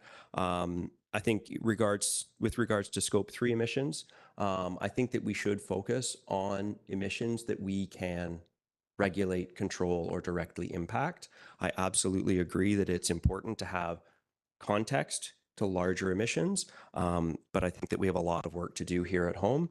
We have a lot of work to do in our community, and we should be spending our time making sure that we're doing everything we can within our community to impact the emissions we can regulate. I completely agree with the idea to keep adaptation and mitigation separate. That seems very clear to me. Regarding the size and scope, I completely agree with keeping our size and scope within specific to Squamish, having a strategic plan that's specific to Squamish and how we can impact our carbon emissions. Thanks. Mayor Herford. Thank you. Yeah, thank you for your years of work on this to date and bringing this update forward. I think I'm supportive of this direction. I particularly appreciate the being strategic and specific to Squamish. I think we have quite a unique context here, and that presents unique challenges and unique opportunities. So and also as an organization, we do have a finite capacity to execute. So I do think that I also think that having the clear advocacy points, so when we come to a realization, we can attempt to action that to the other orders of government, because this isn't just an exercise to see how we can game numbers down. We want to push the numbers down as aggressively as possible, and if that's not directly in our control, clearly understanding who we should be asking to do what is extremely helpful. And I would say the CCAP in general, I've really given me a lot of confidence in making the investments that we were directed to as informed by the plan. So similarly, those other pieces, I'd like to have that similar level of certainty is sort of what I'm looking for there. Given that we're looking at this 2030 timeframe, which feels just futuristic to even say it, when I look at our budget cycles and just how fast this structure moves, I think we've been very responsive and as fast as possible. But in a practical sense, when we get this update, we'll feed into the 2026 budget process. It just gives me pause that we have. And that's not a slight to any of our processes, just the reality of how long this type of work takes, and annual municipal budgeting. And I understand all that, but it really leaves that 4-year runway at the exit of this, which is shocking. And so I know we have actions in the existing CCAP plan. We need to I was going to say keep our foot on the gas, but that's probably not the right analogy for this space. But it does just highlights further highlights the need to take bold action where opportunity exists. So thank you for your work, and happy to support. Yeah, thank you. So a couple things. One, I'll start off. We've had a leading plan, and many fantastic things about that. One of the downsides, it gives me a lot of confidence and a lot of ambition to push harder. And so that's part of what you're hearing here. So, every positives and negatives to everything. When I look at our current plan, I do understand well where we are on the sort of, I would say, narrowed scope of actual emissions we need to deal with. But in terms of the total emissions from our community, I don't have a good sense of where we are. And that's a piece I'm missing largely for advocacy, but just for my own understanding and knowing, okay, maybe I can't shift. I don't have a dial to deal with that part, but it'll help me focus on the other parts. And is it really worth it given the whole context? I'm missing that context piece. And I'm not necessarily asking for a lot more data or more detailed data, just a bit more clear articulation of the relationship and from my perspective, a responsibility for those emissions. When I look at the Clean BC, because there's some comments about double counting, Clean BC, as far as I can tell from the methodology, counts everything, the residential, all the stuff we're counting. So if we take certain industries or sectors out, they're getting single counted, where everything else, like the residential and residential cars, are getting double counted. They're counting as part of ours and part of Clean BC. So what I'm saying is, yes, the province has an overall number which captures everything. We have a circle around our boundaries, and we need to count and understand everything that's happening in here. And some stuff we'll advocate on, some stuff we'll just say we don't have the bandwidth right now, and some stuff we will implement programs. But I want to understand everything in our circle so I can do sort of my work. And I think that's not double counting. Clean BC already counts everything. I would say there are some pieces that are missing for me explicitly going forward. I think which I hope are low-hanging fruit, some bylaw changes, again, around HVACs and more flexibility to electric versus gas. You know, what incentive changes do we need to get more no gas covenants? How do we move to get gas out of commercial and industrial? And, you know, so starting to look at these things, and some of those may be more possible than others, but those are some pieces that are missing for me. Making sure we have the flexibility as technologies and things change, that we can adapt quickly to the most beneficial. And if we just don't have the capacity, that we can adjust without having to wait 3 years to rethink our approach. Embodied, I appreciate the clarification. I don't personally want or need a whole lot of depth there. Like, order of magnitude is where I'm at on a lot of these things. That would be really helpful. I would be a bit hesitant about very detailed numbers and very specific numbers. I think order of magnitude would be very useful on some of these things, and large industry and some of these other things like wood waste sites. Just order of magnitude would be great. I think great community engagement possibilities and there's climate resilience, cost. Lots of reasons to think about local energy. I'm really excited about local energy opportunities. And so whether that's solar, run of river, or so on, I think that's great. I'm going to cut myself off and go to Councillor Greenlaw. Thanks, through the chair. Thank you so much for the presentation. Climate change mitigation is a daunting task, to be sure. And to your comments about the number of staff and divisions engaged in the CCAP, everything is interconnected to what I like to say an infuriating degree, and all decisions impact our environment. From my perspective, it seems like so much of the efforts to mitigate and adapt to climate change fall on the shoulders of the very limited budgets of municipalities, while higher levels of government actively undermine these efforts through financial subsidization of fossil fuel industry with our public funds, and the denial of our desperately needed expansion of our transportation networks. And in our particular case, the elusive regional transit that we are effectively designing our rapidly growing sea-to-sky corridor communities around. But within the scope of what we can affect in terms of change, I'm a very proud user of our active transportation network, which is fantastic and much appreciated. But I would like to see even more people using it. And I think there are some kind of low-hanging fruit that Councillor Pettingill used that term.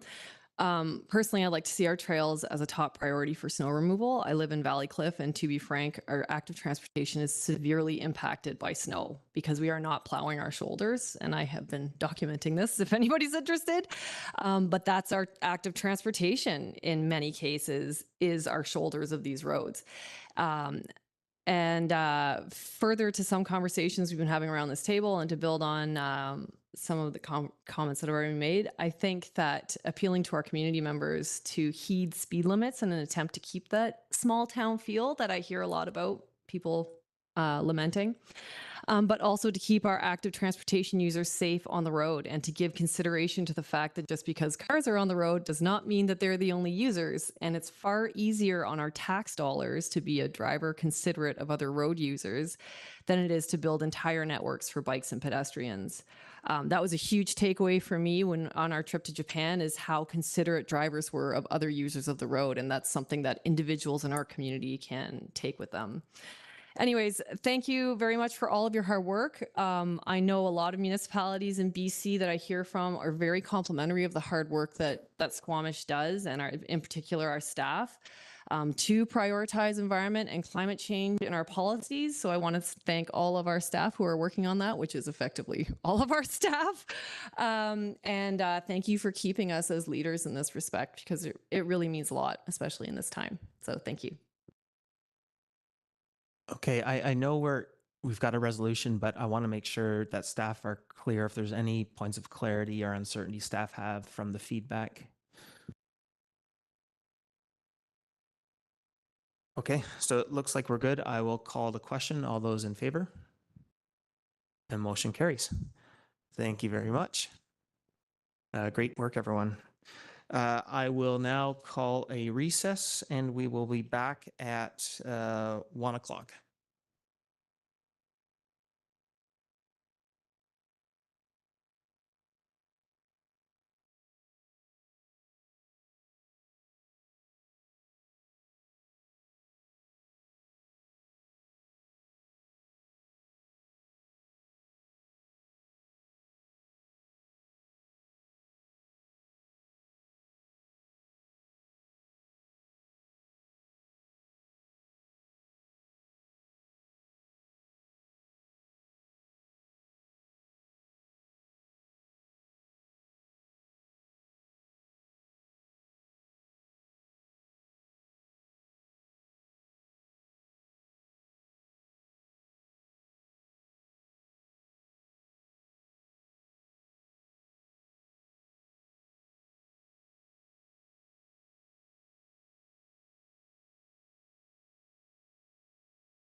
All right, everyone, welcome back.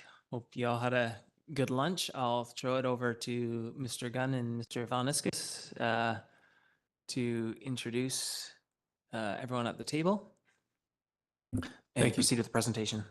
Thank you, Chair.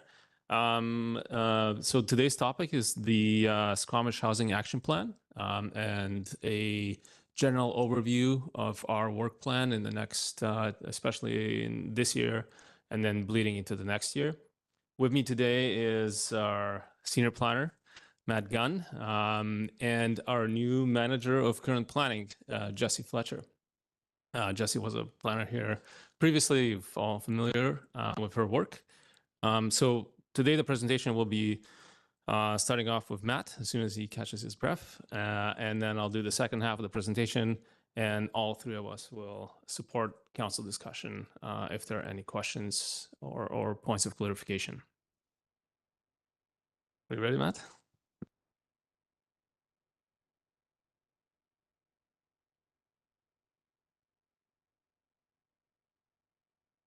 So today, there are two main drivers for the changes that we're talking about, which we'll outline as background information. The first driver is the Housing Accelerator Fund.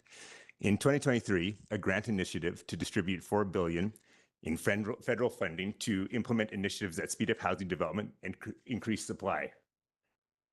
It's going to take a second to just catch our breath.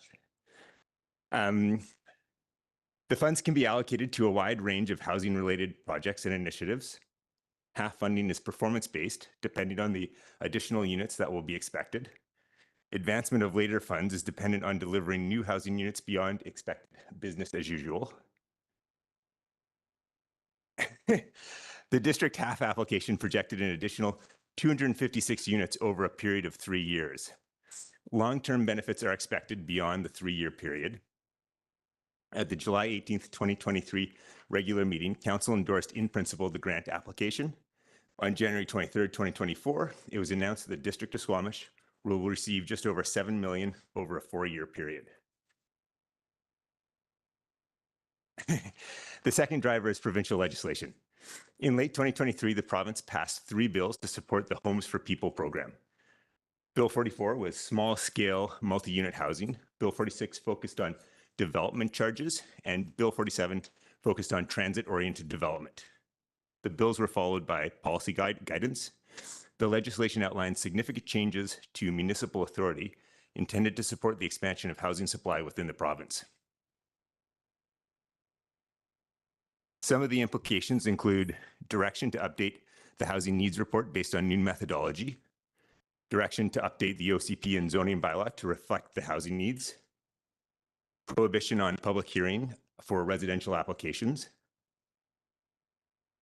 new provincial policy guidance on small-scale multi-unit housing, scope expansion for infrastructure eligible to be funded through DCCs, introduction of a new mechanism to collect community amenities, which these include a number of items which we'll speak to later, and provincial designation of transportation-oriented development areas and provincial guidance regarding density changes in these areas. In addition, the province allocated $256,000 to the district to help build capacity to deliver these initiatives, including improving development approval processes.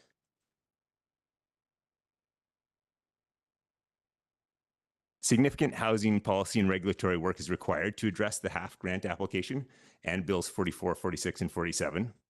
There is overlap between the two and Planning Department's work plan for this year and beyond.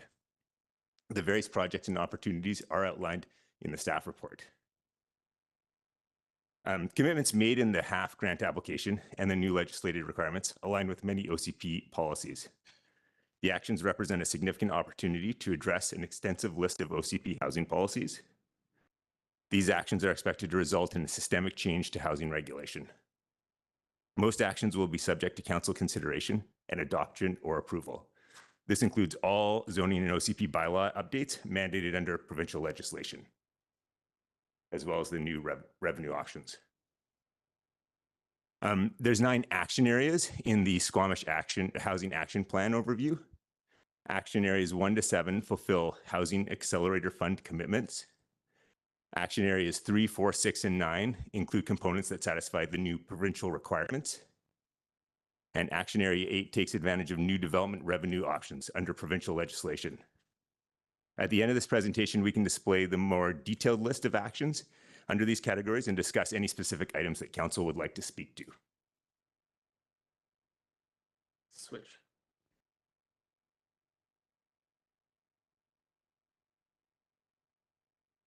Okay, over to development revenue. And this is part of our ask today from council to approve going through the procurement process for that's aligned with this opportunity.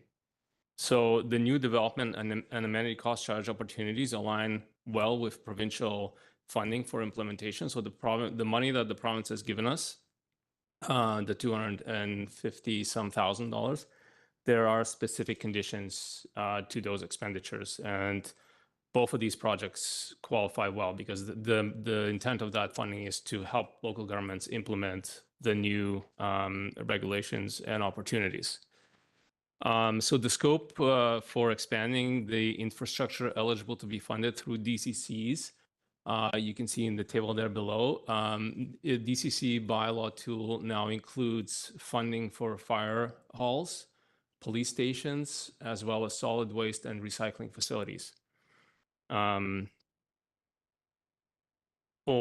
the new mechanism that allows municipalities to collect community amenities through the ACC bylaw or amenity cost charges bylaw, these facilities include but are not limited to community, youth, or senior centers, recreational and athletic facilities, libraries, childcare facilities, as well as public squares. The district's financial plan includes a DCC bylaw update already this year. Consultants with experience in DCC bylaw methodology are anticipated to be able to also support modeling for the amenity project. So firms that work in the DCC area would be also able to work on the ACC bylaw. To implement the changes, staff are seeking council direction to increase the scope of DCC project. So we were planning an update. Now that update should include, if council is interested in adding or exploring these additional facilities,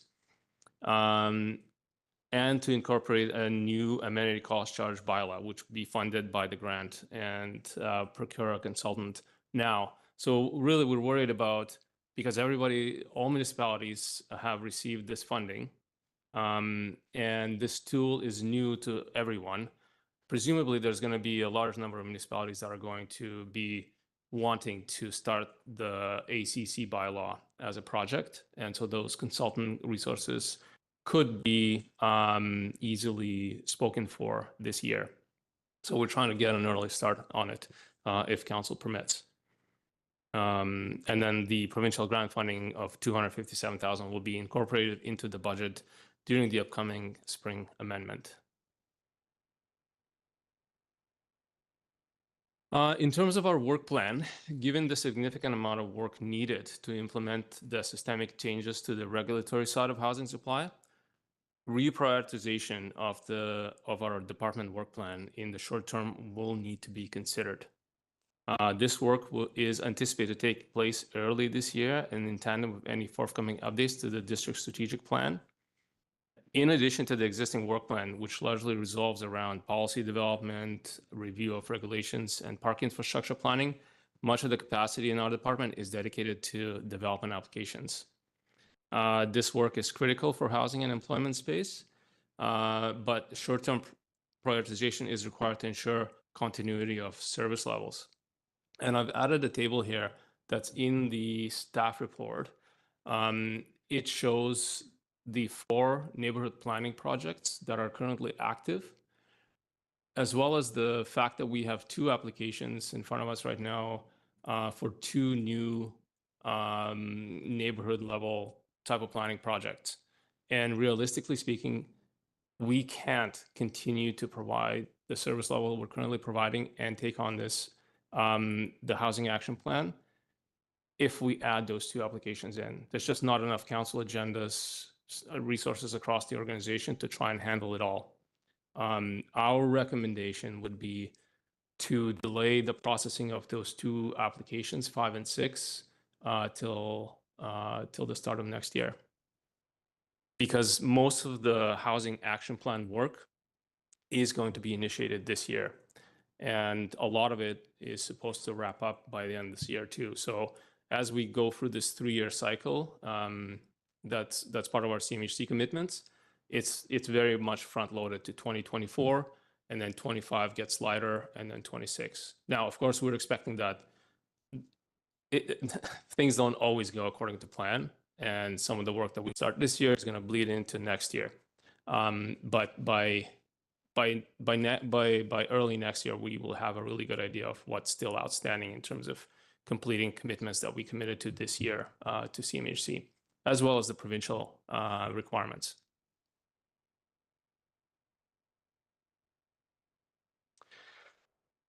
For annual contributions from CMHC, so we have 4 scheduled contributions. We've already received the first one. It's 1.75 million in January. And the rest of the contributions will happen on the same schedule. So it's all supposed to come in every year in January. The last commitment or the last funding piece in January of 2027 will be dependent on our ability to deliver the results that we committed to in our application. The one-time grant distribution of $256,717 from the province is expected and likely is already received. I just haven't checked with finance to make sure that we've got it, but we were supposed to get it in February. And it's for implementation of the housing changes. The province expects municipalities to utilize the funding by the end of 2025. Anticipated implementation of the SHAPO, which is the Squamish Housing Action Plan overview, and which includes both provincial and CMHC commitments, is currently estimated at roughly 2 million this year in 2024, and so that essentially amounts to the 1.75 million we received from CMHC plus the grant funding from the province this year. In 2024 amount, the 2024 amount includes a contribution of 300,000 for pre-development funding and 225,000 for operational funding to the Squamish Community Housing Society, which was anticipated in the application during the fall grant period. So one of our commitments in the CMHC application is to have 2 projects proceeding through pre-development phase to building permit on 2 district sites for affordable housing. So there was a specific allocation of the CMHC grant towards the pre-development activities. Eligible expenditures under the Housing Accelerator Fund agreement include investment in the action plan, so in investment in those 7 commitments that we had in our CMHC application. And that ranges from investing in specific projects or staff positions that are needed to support those projects or to lead those, investments in affordable housing, investments in housing-related infrastructure, so roads, sewer, storm, water infrastructure that facilitates housing production is also an eligible expense. And then investments in community-related infrastructure that supports housing, and that includes also recreation. Now, in 2024, our anticipation is that the full half amount is going to go into investment in the action plan and affordable housing, because it is so front-loaded, our work plan. And then in future years, I think there will be more room to explore whether we need to continue investing in the housing action plan or we could shift some of the funding to infrastructure. Long-term impacts on development revenue associated with the SHAPO implementation are anticipated to be positive. However, a scaling up of review capacity will also be required to meet appropriate service levels and ensure regulations guiding growth are effective. Should scaling up of positions be required, this will be incorporated into strategic and financial planning process for council approval. Staff are also seeking to begin the procurement process for the DCC and ACC bylaw by increasing the scope of the project, as we discussed in the financial plan, to incorporate the ACC work as well. The project fits well with the intent of the funding, as we discussed. Budget considerations with the increased provincial grant receipt and changes to the half grant will be brought to Council for consideration and alignment with strategic plan review during the financial plan amendment. So this is the recommendation from staff report. One is to endorse, we recommend that Council endorse the Squamish Housing Action Plan as presented, and that Council directs staff to utilize grant funding received to initiate and proceed with a procurement process for the DCC and the ACC bylaw project. We do have the two tables that were attached. Essentially, this is the overview of our housing action plan. We're not going to go through it all. We're hoping that Council can ask any questions or make any comments based on those two tables, but we're happy to refer them as we go through the discussion. And that is it for the presentation. Thank you. All right, thank you. And just before we start, Ms. Fletcher, congrats on the new position, well deserved. I will throw it out to Council. Any questions? Councillor French. Thanks, Chair. I'm wondering about one particular note in the report. Develop detailed plans for accessory dwelling units through a design competition. Will you say more about that? What does that mean? Through the chair. Yeah. So it was one of the proposals to the HAF project, and we're well on the way to getting that running. The intent is to invite designers, local designers and designers from the Lower Mainland, BC, to submit potential designs based on some proposed amendments to the ADU regulatory structure that would fall into the Bill 44 changes that are proposed. So there's some relaxation of some of the regulatory constraints on ADUs. And the idea is that we essentially want to say, hey, given these new potential regulations, and given some of the opportunities that we don't think people are taking advantage of right now, for example, in the backyards of properties in Valleycliff, you can't get a car necessarily back there. And so building a carriage unit above a garage isn't practical. But our regulations actually allow you to have an ADU built at 1 meter FCL. And so there's a lot of opportunity that's not being taken advantage of. So we want to say, hey, there may be some new opportunities for expanded use of ADUs and some opportunities that aren't being taken advantage of. Encourage designers to submit applications, and then have our our advisory design panel rank and select the top designs. Those designs would get a prize and be considered pre-reviewed and get some promotion through our materials. So another way to describe this, could it be like creating some templates that could easily be used? Through the chair. Yeah, so I think when it was initially conceived, the idea was, hey, could we have some off-the-shelf designs that people could walk in, grab, and go?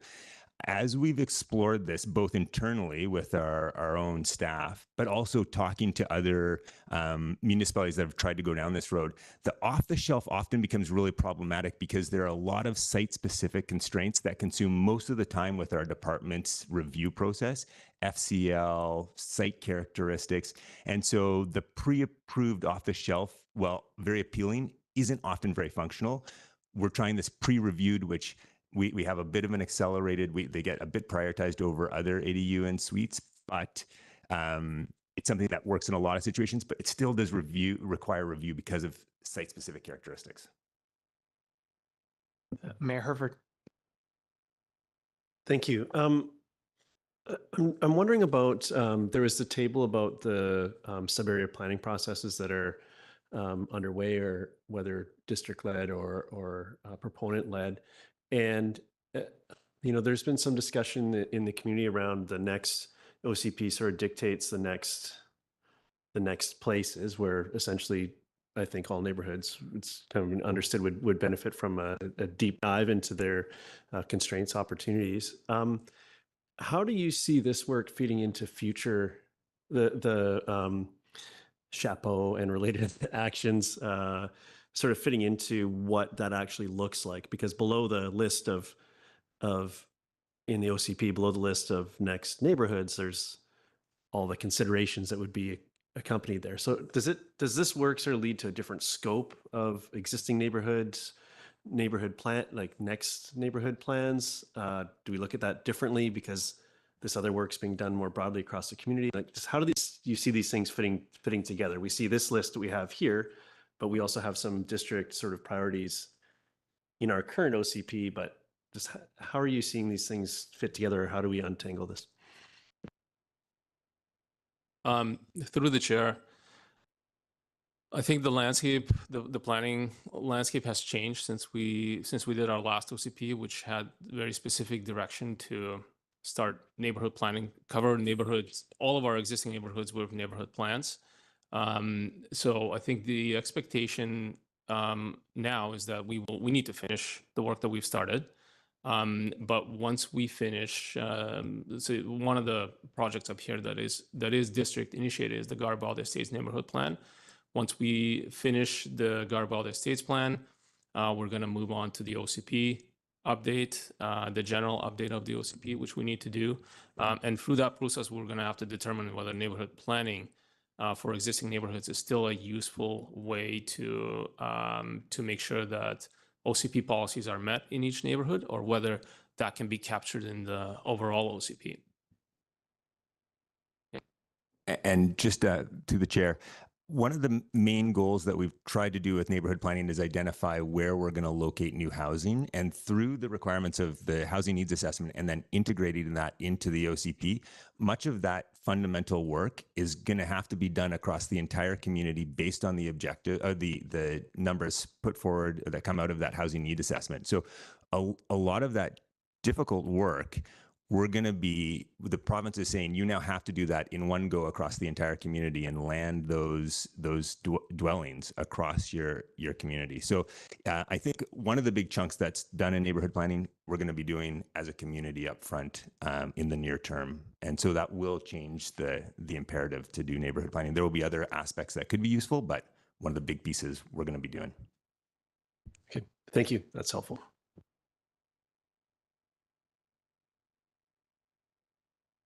Councillor Anderson? I just wonder if I understood from staff that you would be elaborating further on the ACC implementation, or whether I could ask a question on that now.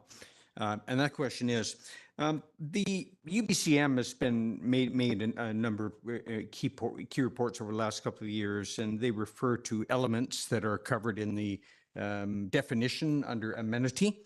And one of them that actually comes up in the province's definition is environmental benefits. And my question is, some of the, for example, restoration projects that are underway under the environmental riparian restoration project that's ongoing, they are in fact pieces of infrastructure because they are waterways that we have altered or are re-altering to make them function better. They're culverts, they're grates, these are infrastructure.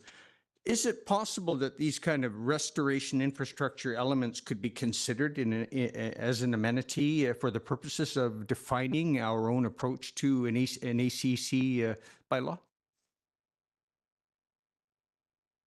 Through the chair, I think it's too early for us to be able to answer that question. We need to really scope out that project. We haven't done that yet. So far, we have had some discussions with a consulting company who specializes in DCC projects to confirm their availability. But other than scoping the kind of cost of the project, we haven't really delved into the ACC tool. Thank you. Okay, I'll take a couple for myself. I'm just wondering in the report, it talks about, and this is part of our commitments to the Housing Accelerator Fund, that we would remove ADP review requirements for development permits for plexes, or at least that's what is in the list. I think our actual commitment was reduce the number of projects that require ADP review. And I'm just wondering what exactly that means. I assume our DPAs still apply, but the thought is that there'd be less review from the ADP before it gets to council. Is that the sort of thinking there? Yes, essentially, plexes refer to sixplex and below, essentially in terms of density. And in most cases, those applications are delegated now. So they're considered minor form of character DPs. They go through a faster approval process and a review process. And ADP can add a few months to the review. And it's been also staff's experience that with that scale of development, the panel review is not really necessary. It's above and beyond what the projects require. They're fairly standard, and given good guidance in the OCP, they don't need an ADP review. ADP review is usually reserved for higher density projects that have a bigger impact, essentially. Okay, thanks. And this, let me know if I'm jumping ahead here. I'm just wondering, looking for clarity on where CACs are still relevant. Are they already irrelevant? Like, are ACCs completely replacing CACs, or what's happening to CACs? Our understanding is that CACs are still relevant, and they're going to continue to be relevant, although they're probably going to play a lesser and lesser role in amenities.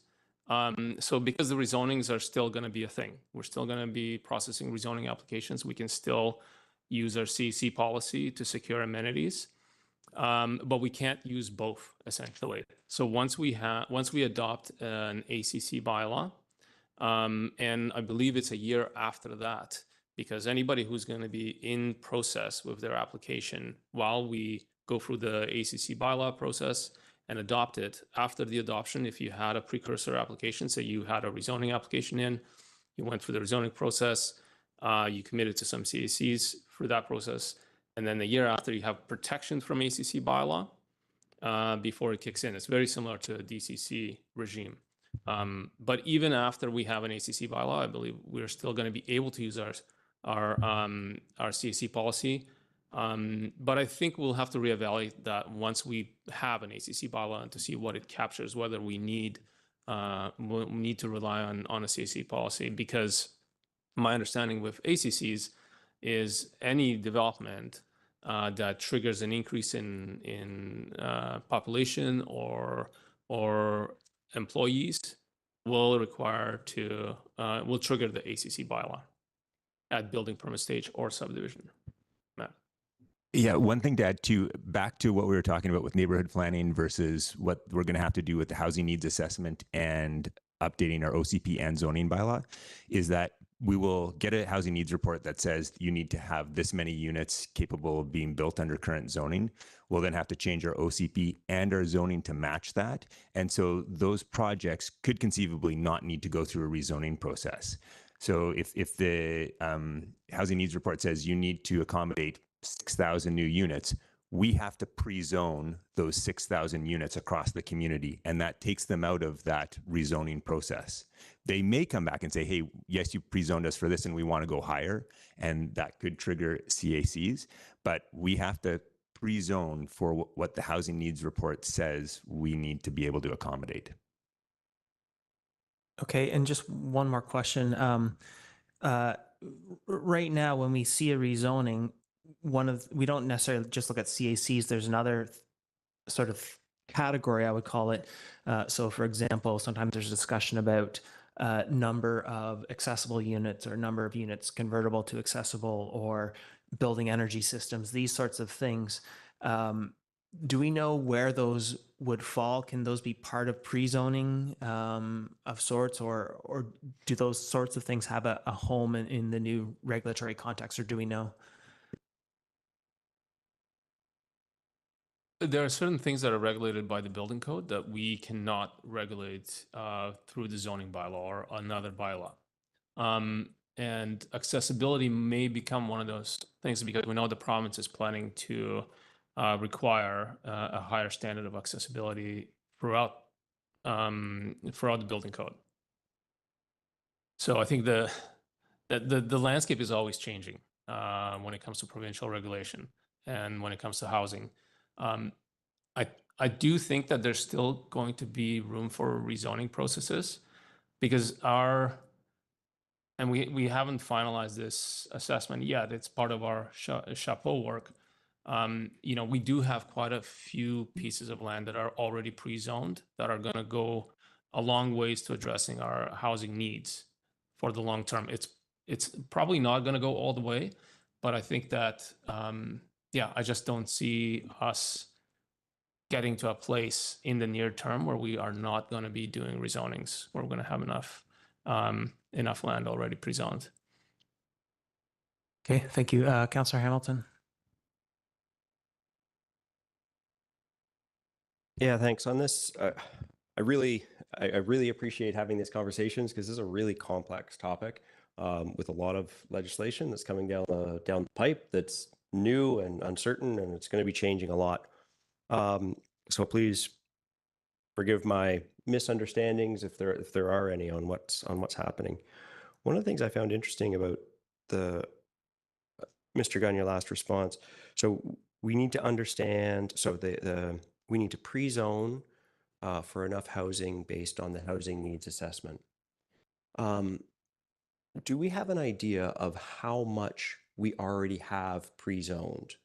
It was my understanding from a previous discussion that we already have quite a bit more density and housing zoned than people take advantage of, because you may not take advantage of zoning. So do we know how much, like how big is that current zoning gap? I'll call it a zoning gap. I don't know what to call it, but I hope you understand. Yeah, through the chair. Yeah, so we haven't gone through and counted, parcel by parcel what the gap is, which I think is a reasonable term from between, capacity and what's built. Not too long ago, we came to council with that Complete Communities grant application. That is the tool that we see as being the best opportunity for us to get a sense. We've done some rough, tried to figure it out without, piece by piece every parcel and made estimates. And we do have a lot of pre-zoned land. There's, and we don't know the methodology that's coming for the housing needs report yet either. The province is coming up with a new methodology, so we don't know how aggressive those targets will be. But we do have a lot of capacity. We haven't put the resources in to develop a system that can accurately count up all that capacity. That Complete Communities grant, we're really hopeful that we get that. There's also talk about funding some of that out of out of the HAF fund and getting that going earlier. But that is going to be the tool that's going to give us that capacity, so we're able to speak to it. Just on the funding piece, so it is a critical component of our one of our actions in our commitments to CMHC. And if the Complete Communities grant doesn't come through, we will be needing to utilize the budget from HAF for it. That leads me to my another question, my second question now. The 2 million or so that we're allocating for the HAF action plans, I'm trying to understand what is that money being spent on. When I look through our, what our actions are, they're mostly policy changes and those things take time. I absolutely agree, and they take staff time. But where does the money get spent? Is that in consultants? Is that where is that going? Through the chair. So we have the housing action plan includes both CMHC actions and provincial changes, which also cost money. And actually, the amount that we received from the province, the 256, we don't expect that to fully cover what we need to do for the provincial to comply with provincial changes and take advantage of the ACC, DCC opportunities. So we're expecting that we're going to have to use a little bit of the HAF funding to fully take advantage of the provincial changes. The amount of funding that we're spending on the CMHC half application is, or the pieces of the action plan that are funded through CMHC, is a combination of consultants and staff. And the biggest issue right now for us is essentially making sure that all of the departments along the development kind of review pipeline internally are able to move at the same time. We have bottlenecks, and we've historically always had bottlenecks somewhere. So we're trying to boost capacity, not in planning, but in other departments that support the review process, because ultimately we need to be able to issue building permits to ensure that we get that final payment from CMHC, and to make sure that we're increasing our housing supply. Okay, so just to make sure I understand, the money is that the dollars are accounted for consultants and the increased staff capacity required to implement the changes required, correct? Including, in addition to that, there's the anticipated contributions to the Squamish Community Housing Society. And another question, my next question is on long-term planning. This obviously, all these changes have made us focus on the short term, on the next 3 to 5 years. But we know that a lot of the projects that are currently in our pipeline and we're currently seeing built, they were zoned and done a decade ago, right? Are we doing the work we need to be doing now so that in 10 years or 15 years, we will have those neighborhoods ready to grow when we need them, after we finish densifying as much as we reasonably can in our current neighborhoods? Through the chair, just to clarify, are you speaking to like greenfield areas on the periphery, like expanding beyond our boundaries?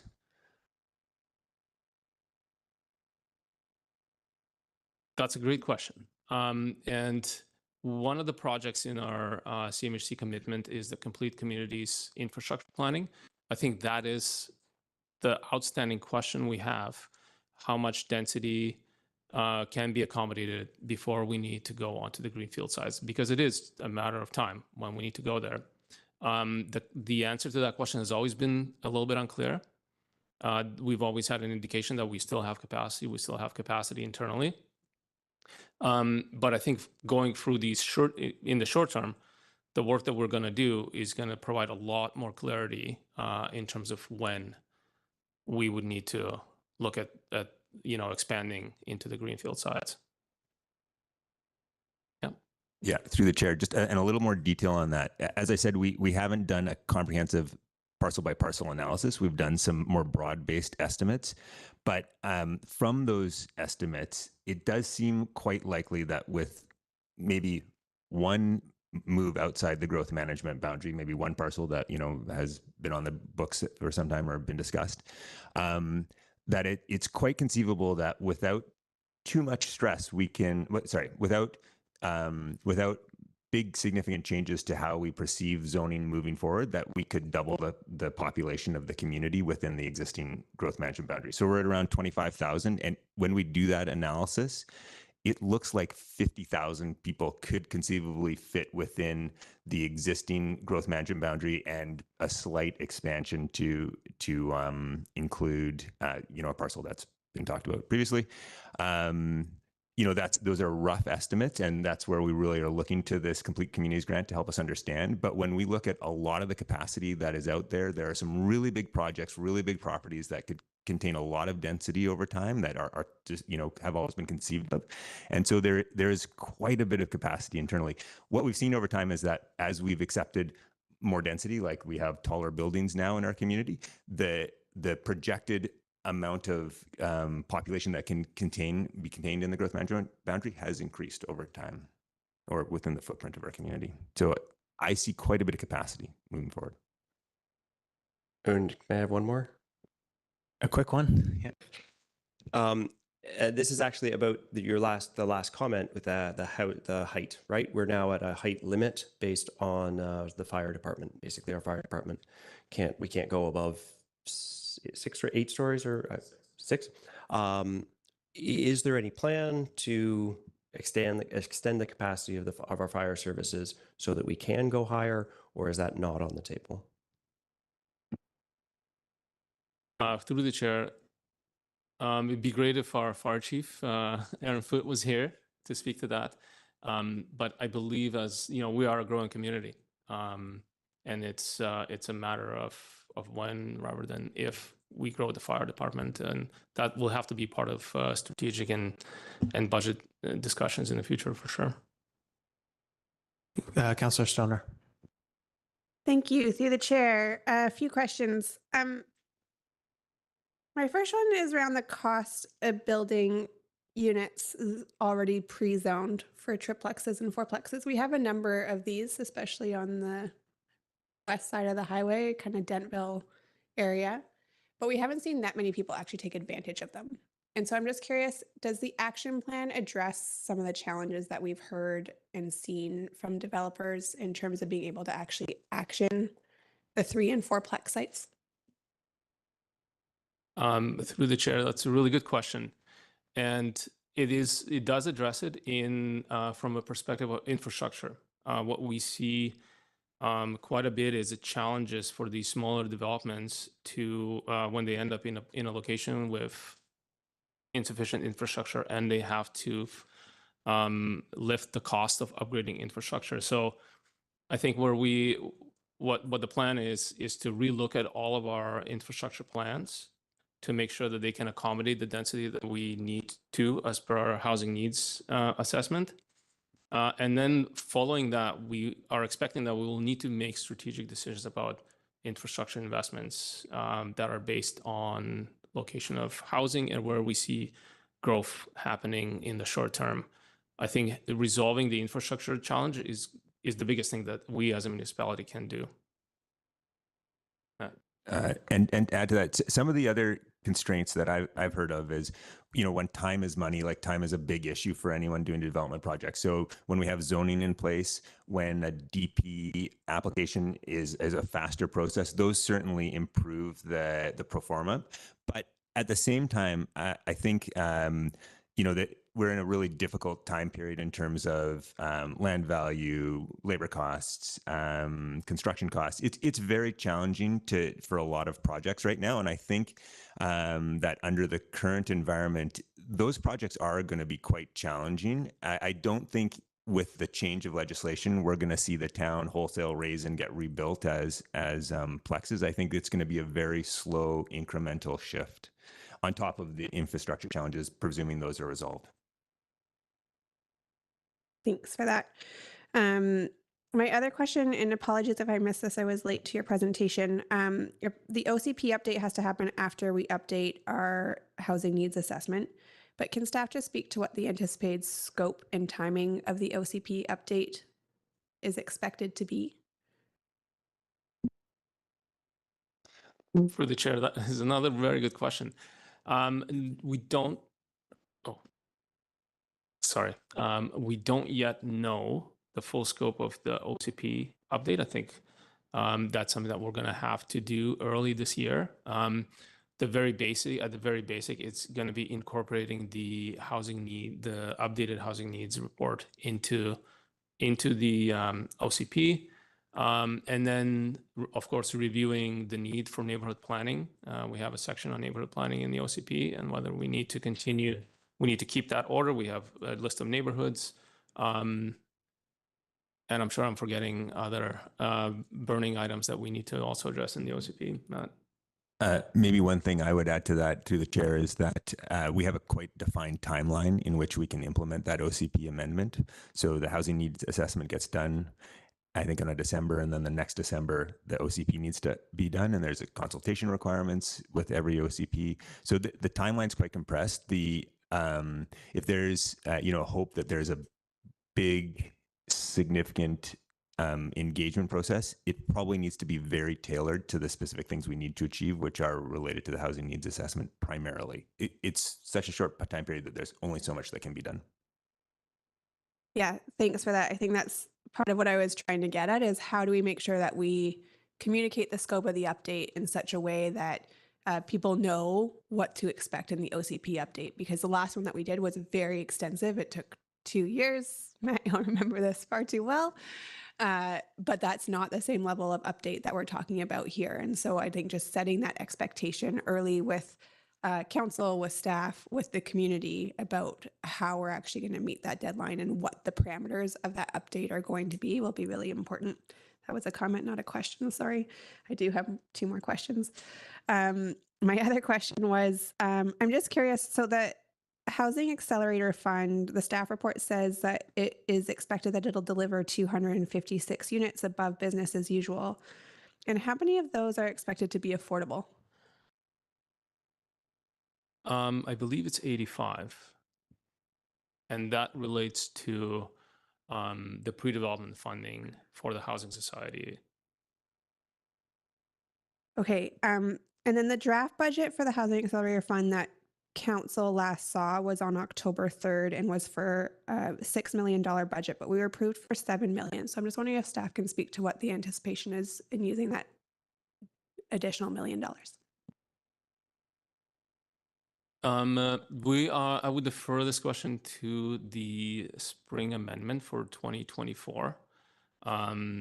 Because there was a slight change in the way we're getting the money. Instead of getting it over 3 years at 2 million, 2 million, 2 million, we're getting it over 4 years at 1.75 million.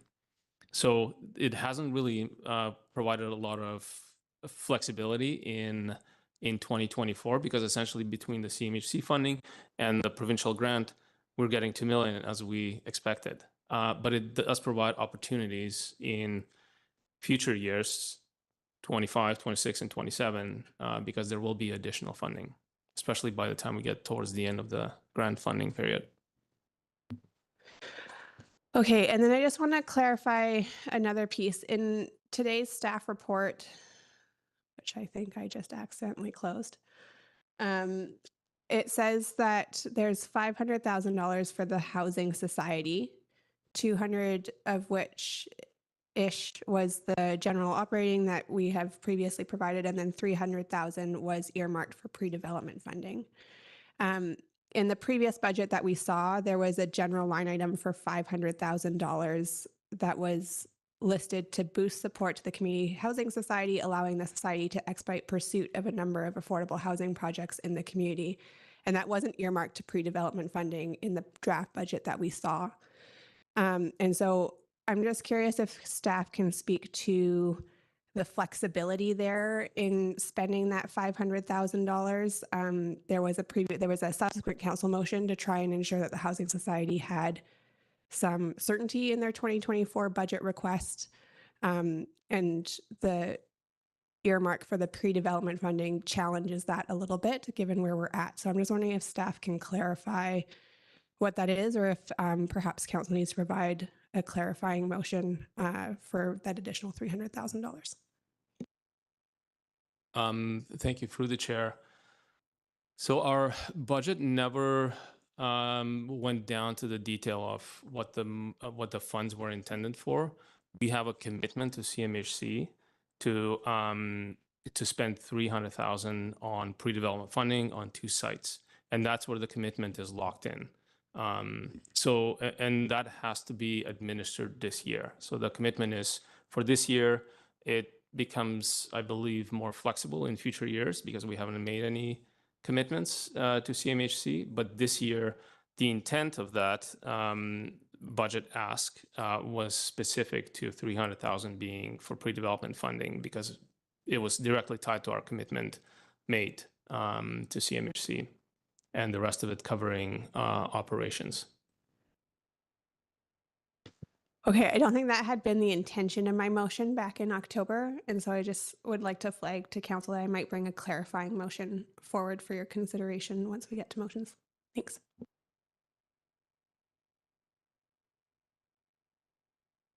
Okay, I'm not seeing any more hands. Oh, Councillor Hamilton.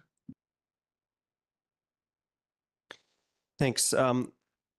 This is a question that I've grappled with a fair amount, both trying to figure out what the challenge is and how to articulate it. we hear quite a lot from developers about sort of delays or postponements or how long things take, right, in the development process. And clearly, one solution is just to make things go faster. That's very challenging. That just takes a lot of resources to make things go faster, and that's what the Housing Accelerator Fund is about. But one piece that I'm not hearing much conversation of is how uncertain the timeline is.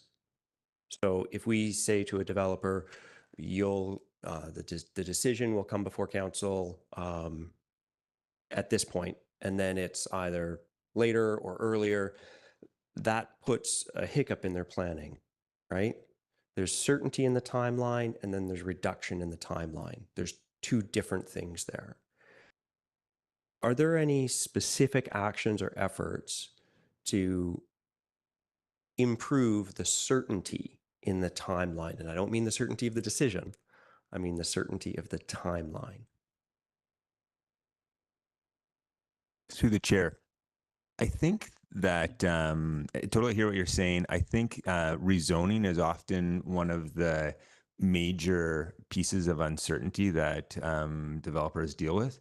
And I think that a lot of what's happening with the Bill 44, 46, 47 is intended to specifically address that. The idea that through the housing needs assessment and then the OCP and zoning updates, that pre-zoning occurs for lots of properties so that those properties remove that uncertainty around the rezoning process.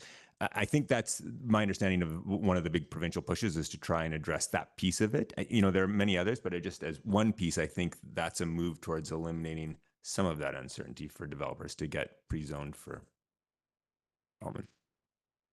If I could just add to that, there are a number of actions in the Housing Action Plan that essentially cut red tape. So one of them is, removing ADP review for Plexus. Well, that gives a developer a lot of certainty that all they need to do is make sure they submit a complete application, adhere to the guidelines, and then there's a staff decision after that. So it's kind of becomes more of almost like a building permitting process rather than our current development permitting process, which we also are able to give a lot more certainty around, if we don't have to depend on essentially a panel or an application going to council, we can provide the applicants with a lot more certainty in how quickly it's going to progress.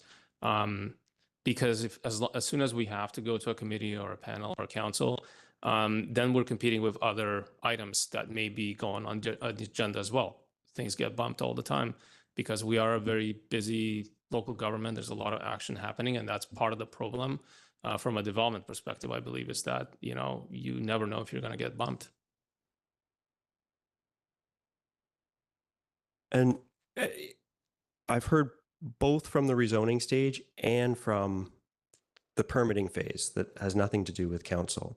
And one of the things that I struggle with in my role as a councillor is to have somebody express frustration about a delay or a postponement and me not being able to have any evidence. I don't know whether we follow our own timelines. I don't see that, we promise 3 months and we deliver 3 months, or we promise this much and we deliver this much. I don't have a sense of that. And I think that having data like that, where do our processes take longer than we expect, than we promise our development partners? Having that data might help us accelerate our processes and give them more certainty as to the timeline, which is different than reducing the timeline.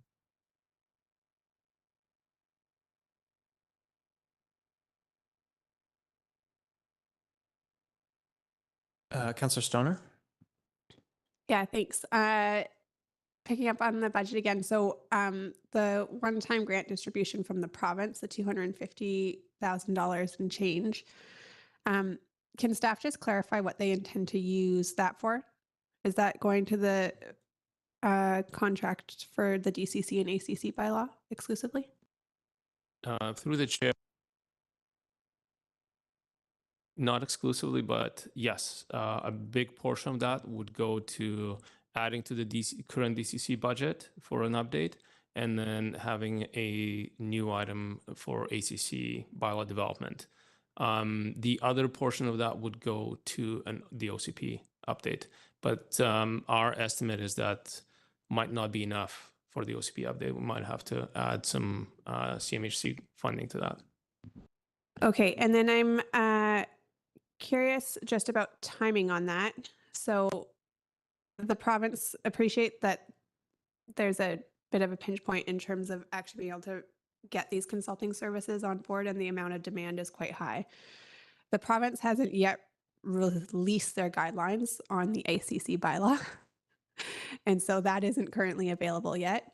We also know that there's spring legislation that's coming that'll amend either the ACC bylaw and or our ability to do density bonus zoning for affordable housing. And so I'm just curious about the timeline of going out to tender now, given those changes haven't occurred yet and are forthcoming. Do we risk duplicating the work? Through the chair, yes, there's always, in this changing environment, there's always risks for scope creep and having to adjust. The legislation is now out for the ACC bylaws. But the changes are out. You're correct. The guidelines are not, haven't been released yet. So at this point, what we're asking for is for council to approve us going through the procurement process. And I think we're going to have to include some allowance for things to change if we do end up entering into a contract with a consultant.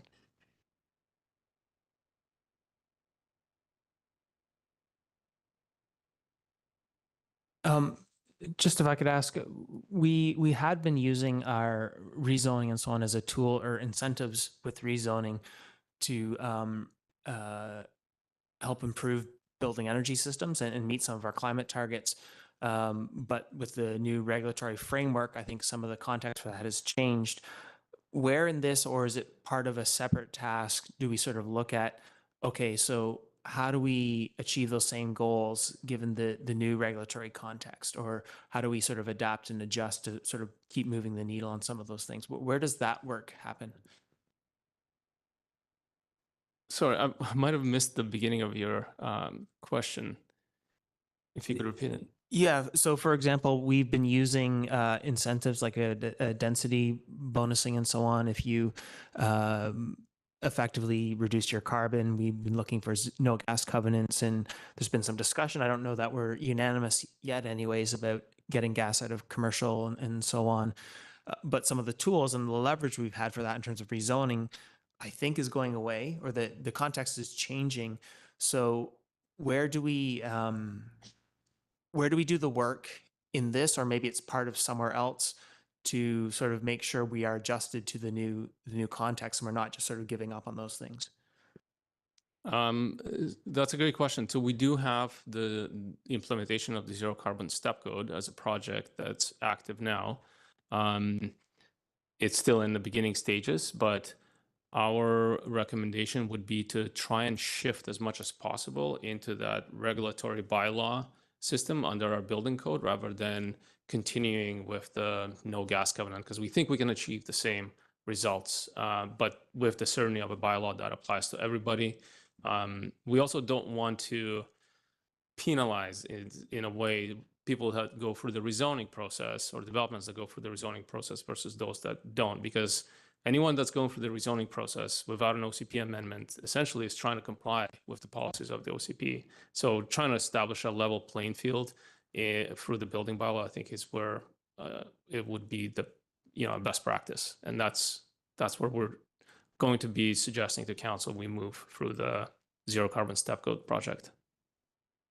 Okay, happy to see that, and just want to make sure it's not getting dropped and that we're achieving the same goals or better, and that we're not having to hear about loopholes and so on. I'm just not clear if there's actually loopholes, and just sort of wanting to make sure we don't take a step back. So that's great to hear, though, that is sort of in our work plan to figure out how to address that.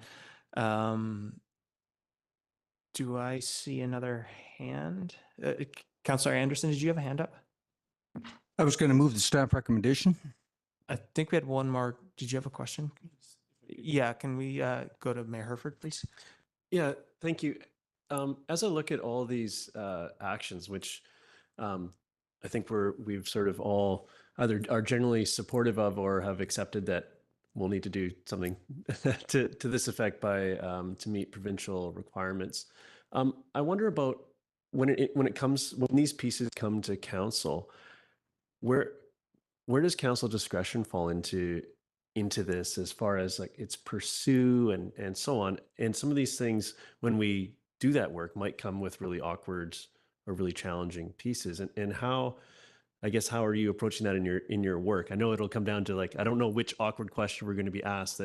We're going to need to weigh the commitments we made to CMHC, and we might just be hemmed in with what the province has. And just, I'm trying to understand council's role in some of these pieces coming towards us, and how you're sort of thinking about that when we start seeing the output of some of this work.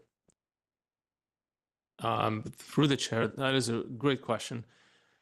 Council has full discretion on, I would think, all of these actions.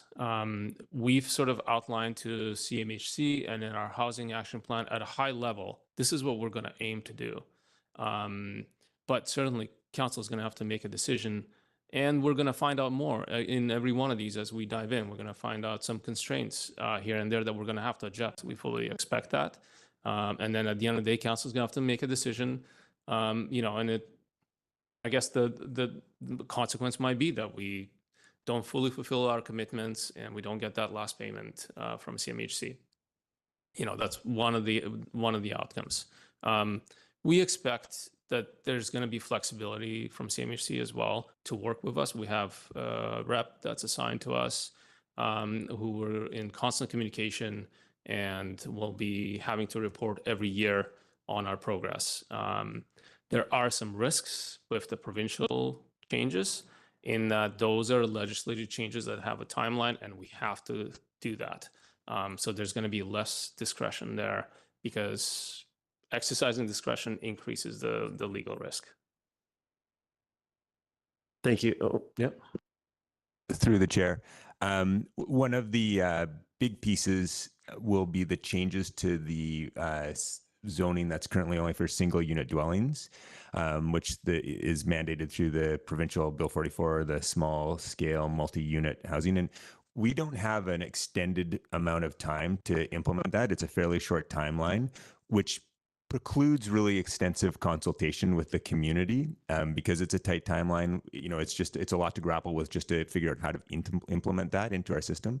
What we've built in is a chance to come April 9th to council and say, here's the proposed way we want to implement this new change to the RS1 and RS2 zoning, because there is there are things we have to do, but there's discretion in how we do it. And so council will have a chance to review that in a committee of the whole meeting and provide guidance to the planning staff as to whether we're on track or you want to see amendments within the scope of latitude we have for implementing those requirements. So there will be a chance. And I think my guess is that, as we implement some of these things where we do have to do it, but there's latitude, we intend to check in with council so that there's time for council to give us direction on how to implement and see if we're on track. Okay, thank you. That's helpful. Councillor, so on this point, yeah. Thanks. And I think that helps highlight another piece of this. We knew that the Housing Accelerator Fund was a complex application at best, is the way to describe it. And so I am curious how much staff time and capacity you see will be going into annual reporting in order to continue to get that funding, and or if we're going to track that. I think that's one of the biggest pieces of pushback that I've heard from us and other communities, that it's great to get this money, but we're spending a lot of time jumping through hoops to prove how we're going to get there. And so what is our intention for figuring out our reporting component? Through the chair, We are anticipating that in the spring amendment, we will be proposing allocating some of the funding from CMHC to have a consultant help us with the reporting piece. It was very helpful to have a consultant help us with the application. And then we know that there are services available that would support us reporting. But there's a bit of an unknown as we go into this of how much effort it's going to take. So just before we go to a motion, a thought came to me. So there's a lot in here. We've talked a little bit about, it's enough, more than enough for us to wrap our heads around who are sort of dealing with this on a daily basis. But for the public and, many people, I would say most support, I think, a lot of the change that's been happening. But there are some people that, would prefer things that we don't see growth and we don't see this expansion and so on. We don't have so much discretion because of some of the new provincial regulations. So in all of this, and maybe it's just too early, and that's the answer for today to give an answer to this, but what are the touch points for the council or for the community on when they can engage and what they are able to engage on because of the nature of the provincial regulations and also the piece of helping the public understand what the regulations are? When does that work sort of fall into this? So we've, as we're scoping out the work to implement HAF and SMU, or SMA, we've been meeting with communications to develop a communication strategy for engaging the public. At this point, what we've come up with is the idea of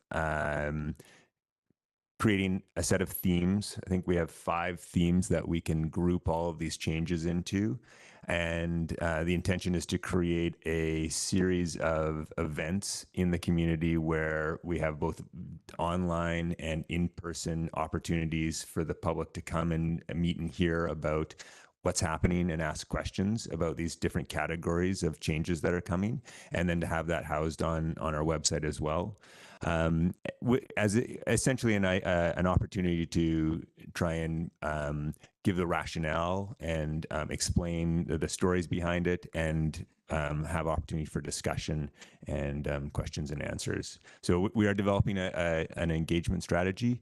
It's just being fleshed out now, but I think we'll have something both in person, online, and housed on the web for people to see. Okay, thank you. And I think I'll go to Councillor Stoner. I believe there's a resolution coming.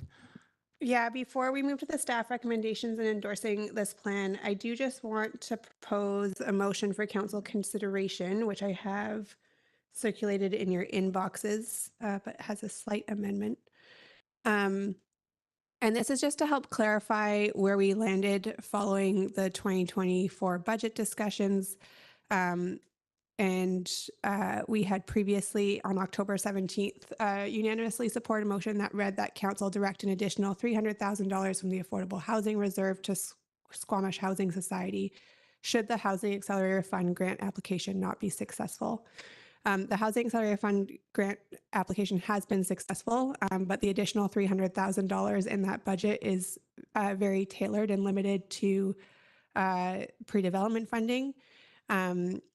And I don't think it reflects the intention that I had putting that motion forward, or perhaps the understanding around this table that was for a broader 2024 budget request. And so my motion is that council clarify for financial planning purposes that the additional $300,000 budget request for Squamish Community Housing Society for 2024 be funded from the Affordable Housing Reserve, and that we rescind the original motion from October 17th.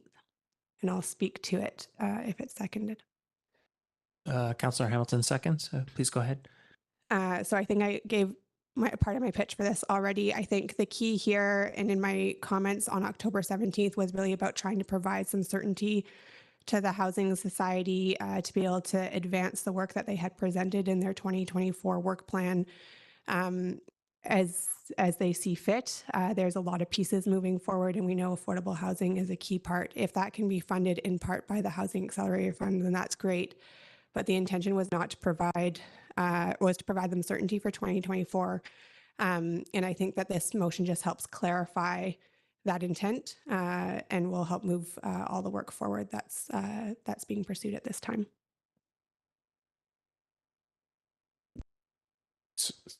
Mayor Herford. Thank you. Just, I know this is a quest for clarity, so I'm going to ask a clarifying question to make sure that we get this right at this touch point. The motion says that the additional $300,000 budget request be funded from affordable housing reserve.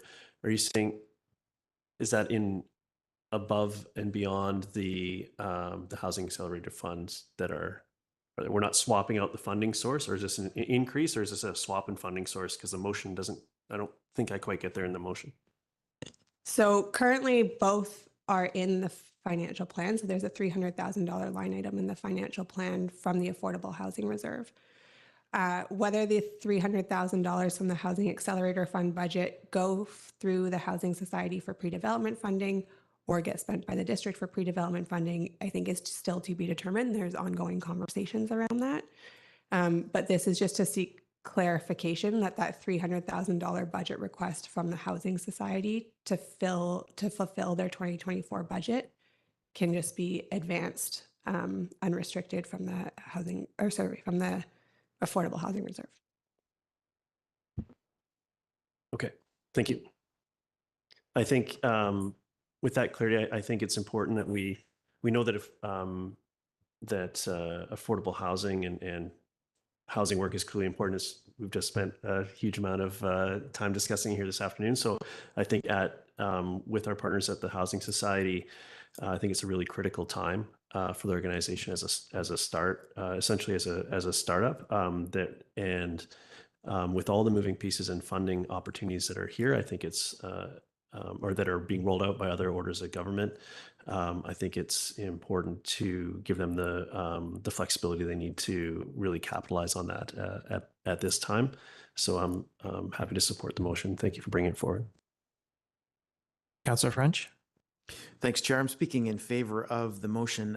From where I sit, it looks like the Housing Society is moving with velocity, and I think that this move ensures that they continue to do that. Councillor Hamilton. Thanks very much. I'll be speaking in support of the motion. I think this is speaking to actually similar to a conversation we had this morning about Squamish Arts. It is often difficult for not-for-profit organizations to organize for their administrative capacity.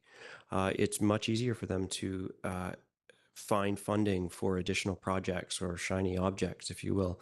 But this, I think, is forming part of the core, the backbone of our support for our partners that are going to allow them to flourish and bring an additional return on investment. Councillor Stoner. Yeah, and I do just want to reiterate and clarify that this is a single year budget request for 2024. If the Housing Society does wish to come forward with a more substantive 3-year, or if there's an increase in operating, then that can be done at the spring amendment and or in the 2025 budget process. I think we're working in a fairly new partnership between the district and the Housing Society that we created at arm's length, and we're just trying to figure out what that process looks like. But I think this is just important for this 1 year to make sure that we're on side, and then going forward, we can make sure that we hold to account, as I think is important. All of the societies we have come do annual reports on how it is that they've spent that money, and that level of expectation will be set for this society as we do for others. Thanks. Yeah, I won't say too much. It was my understanding, though, when we talked about this previously, that it was to help the society really get rolling, just understanding the magnitude of the housing crisis. And so I would like to see this $300,000 not be allocated to a very specific project. I think allocating it to the society in general makes sense. I hope and expect there is work we know there's work to do together with the district, and hopefully the provincial funding can help fund some of that as well. But I think this core unrestricted piece needs to be there to see the success that I think our whole community is interested in seeing. So I'm happy to support the motion. With that, I'll call the question. All those in favor? Motion carries unanimously. Didn't need to vote. Now, Councillor Anderson, I think you were eager to move the recommendation from staff. Yes, I wish to move the staff recommendation. Okay, do we have a seconder? Mayor Herford. Councillor Anderson, would you like to speak to it? Yes, thank you. Staff is asking whether we endorse work proceeding in 2024 if resources and budget available, to quote from the report, and of course we have it here. I think my answer would be firmly yes. There is a changing landscape. There's concern, to quote the UBCM reviewers, concern over some unintended consequences. There's some missing pieces and lack of clarity, but we need to move ahead for the reasons that staff has outlined. We need to procure expert advice in a timely way. Unfortunately, we do not have, for those experts that will be working with you, two things that would be of great help: an updated Parks and Recreation Master Plan and an Arts, Cultural and Heritage Strategy Cultural Spaces Target work undertaken. This would be a great assistance in devising our approach to the ACCs. I wish to make a couple of comments on the systemic changes, to quote the title here, Systemic Changes for Better Housing Delivery. There's two areas I feel may be underestimated. Every Wednesday night, I have a beer with a bunch of people working in the construction industry, and they have a lot to say about affordable housing, about the issues they have with the efficiency and time or information requirements involved in permitting processes. They also have praise for our staff. We're all working under rules, some of them are not of our own devise, that need a look in terms of systemic changes for better housing delivery. The other thing I feel is underemphasized, although I do appreciate the design competition, which is related to this, and that is we're not looking at our local supply chain, prefab components and building systems innovations here. In the worldwide conversation about delivering more affordable housing, we're an anomaly. If you look up any other jurisdiction, and they're really giving this focus. In future, I would like to see a part of the report under prepared for the future, which we do not have in our staff reports, don't address that aspect of our strategic plan. It should be in future. We should be looking at how we can benefit affordable housing by using our economic development strategies relating to the building sector. In next year's budget, I'd like to suggest that the proposed plan to look at our building supply chain, which is slated for 2027, should be moved up. That's important, and our building materials supply chain should be considered part of our housing action plan. Finally, when I hear, or when people will hear the comment that we can fit 50,000 people within our current growth management boundaries, we must respect that we're going to hear concerns. We do not have community-wide plans for amenities or for economic development, and we need those alongside. People are going to ask, who is Squamish for?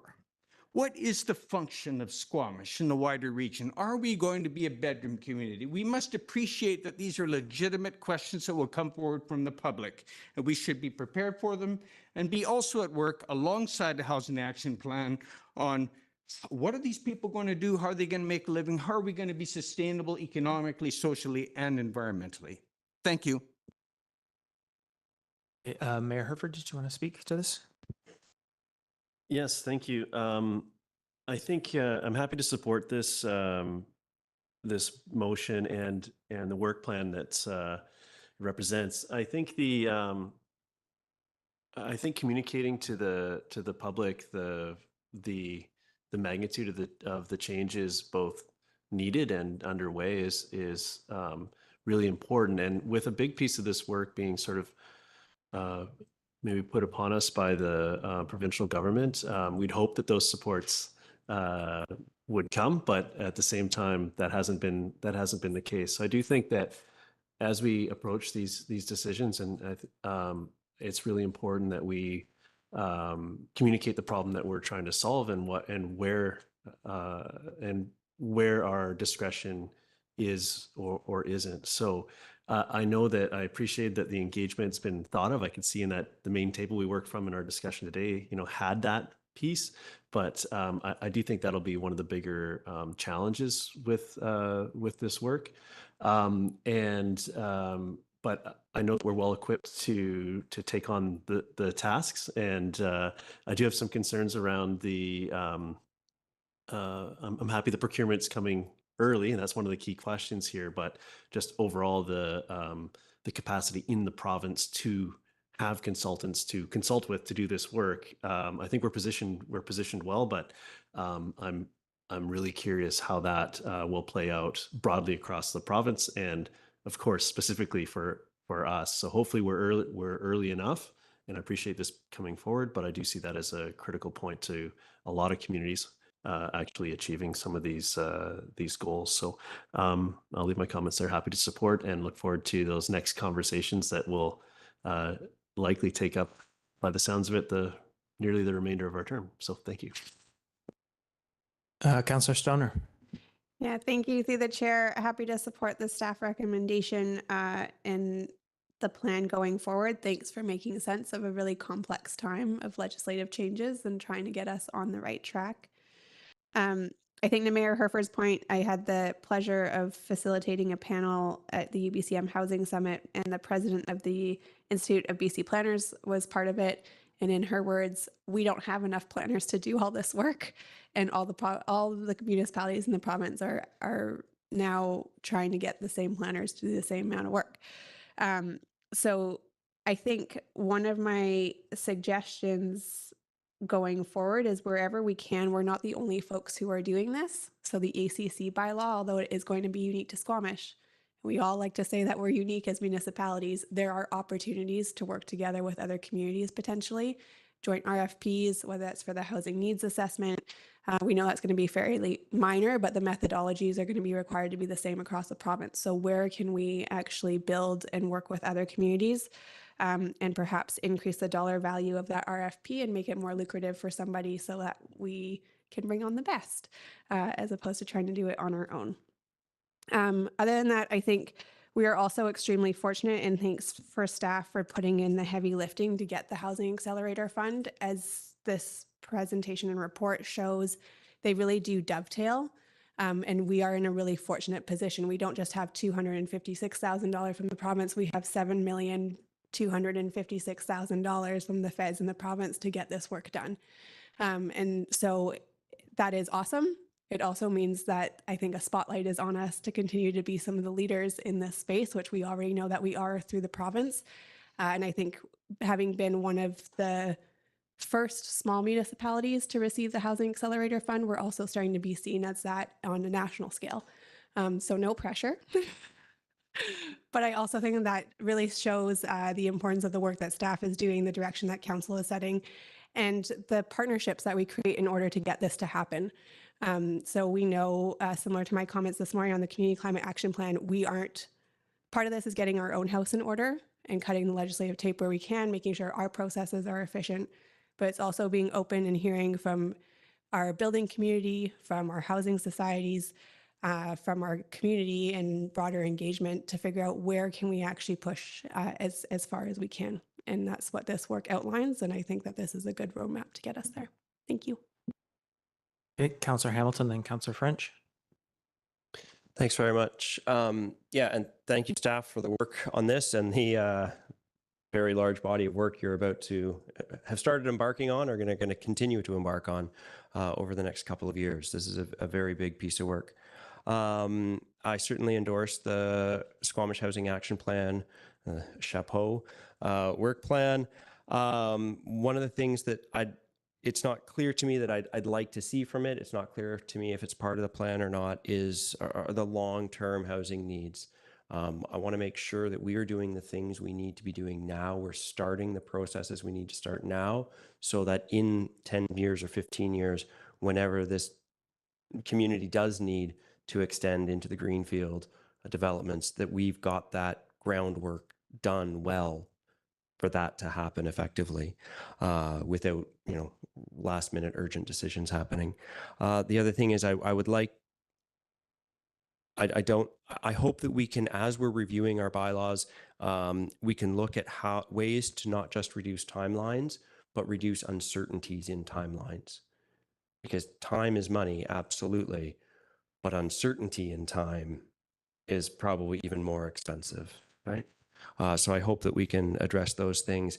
And regarding the development cost charges, the DCC bylaw amendment update, including ACC work. I definitely think that's a good way to go. And I certainly think Councillor Stoner's idea of trying to find other people to do that work with is a great idea. Thanks.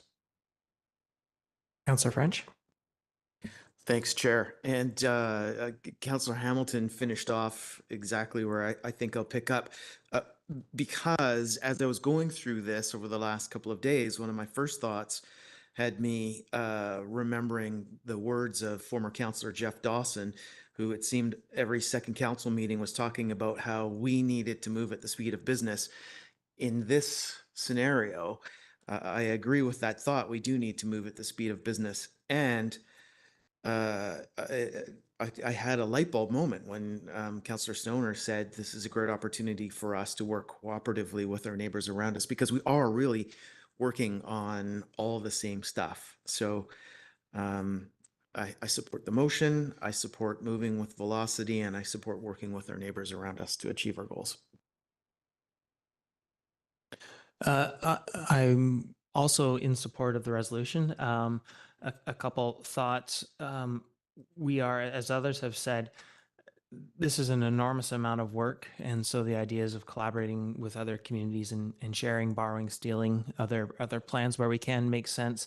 But also, and I guess it's my hesitation in some of the high level detail, I would say, is just that I think we're going to have to be adaptable and flexible. And so I hope, from my perspective, staff here, from me, that in general, this sounds like a good plan, but there's so many unknowns. I'm fully expecting things are going to have to change. We're going to have to adapt and shift. And in general, I'm okay with that.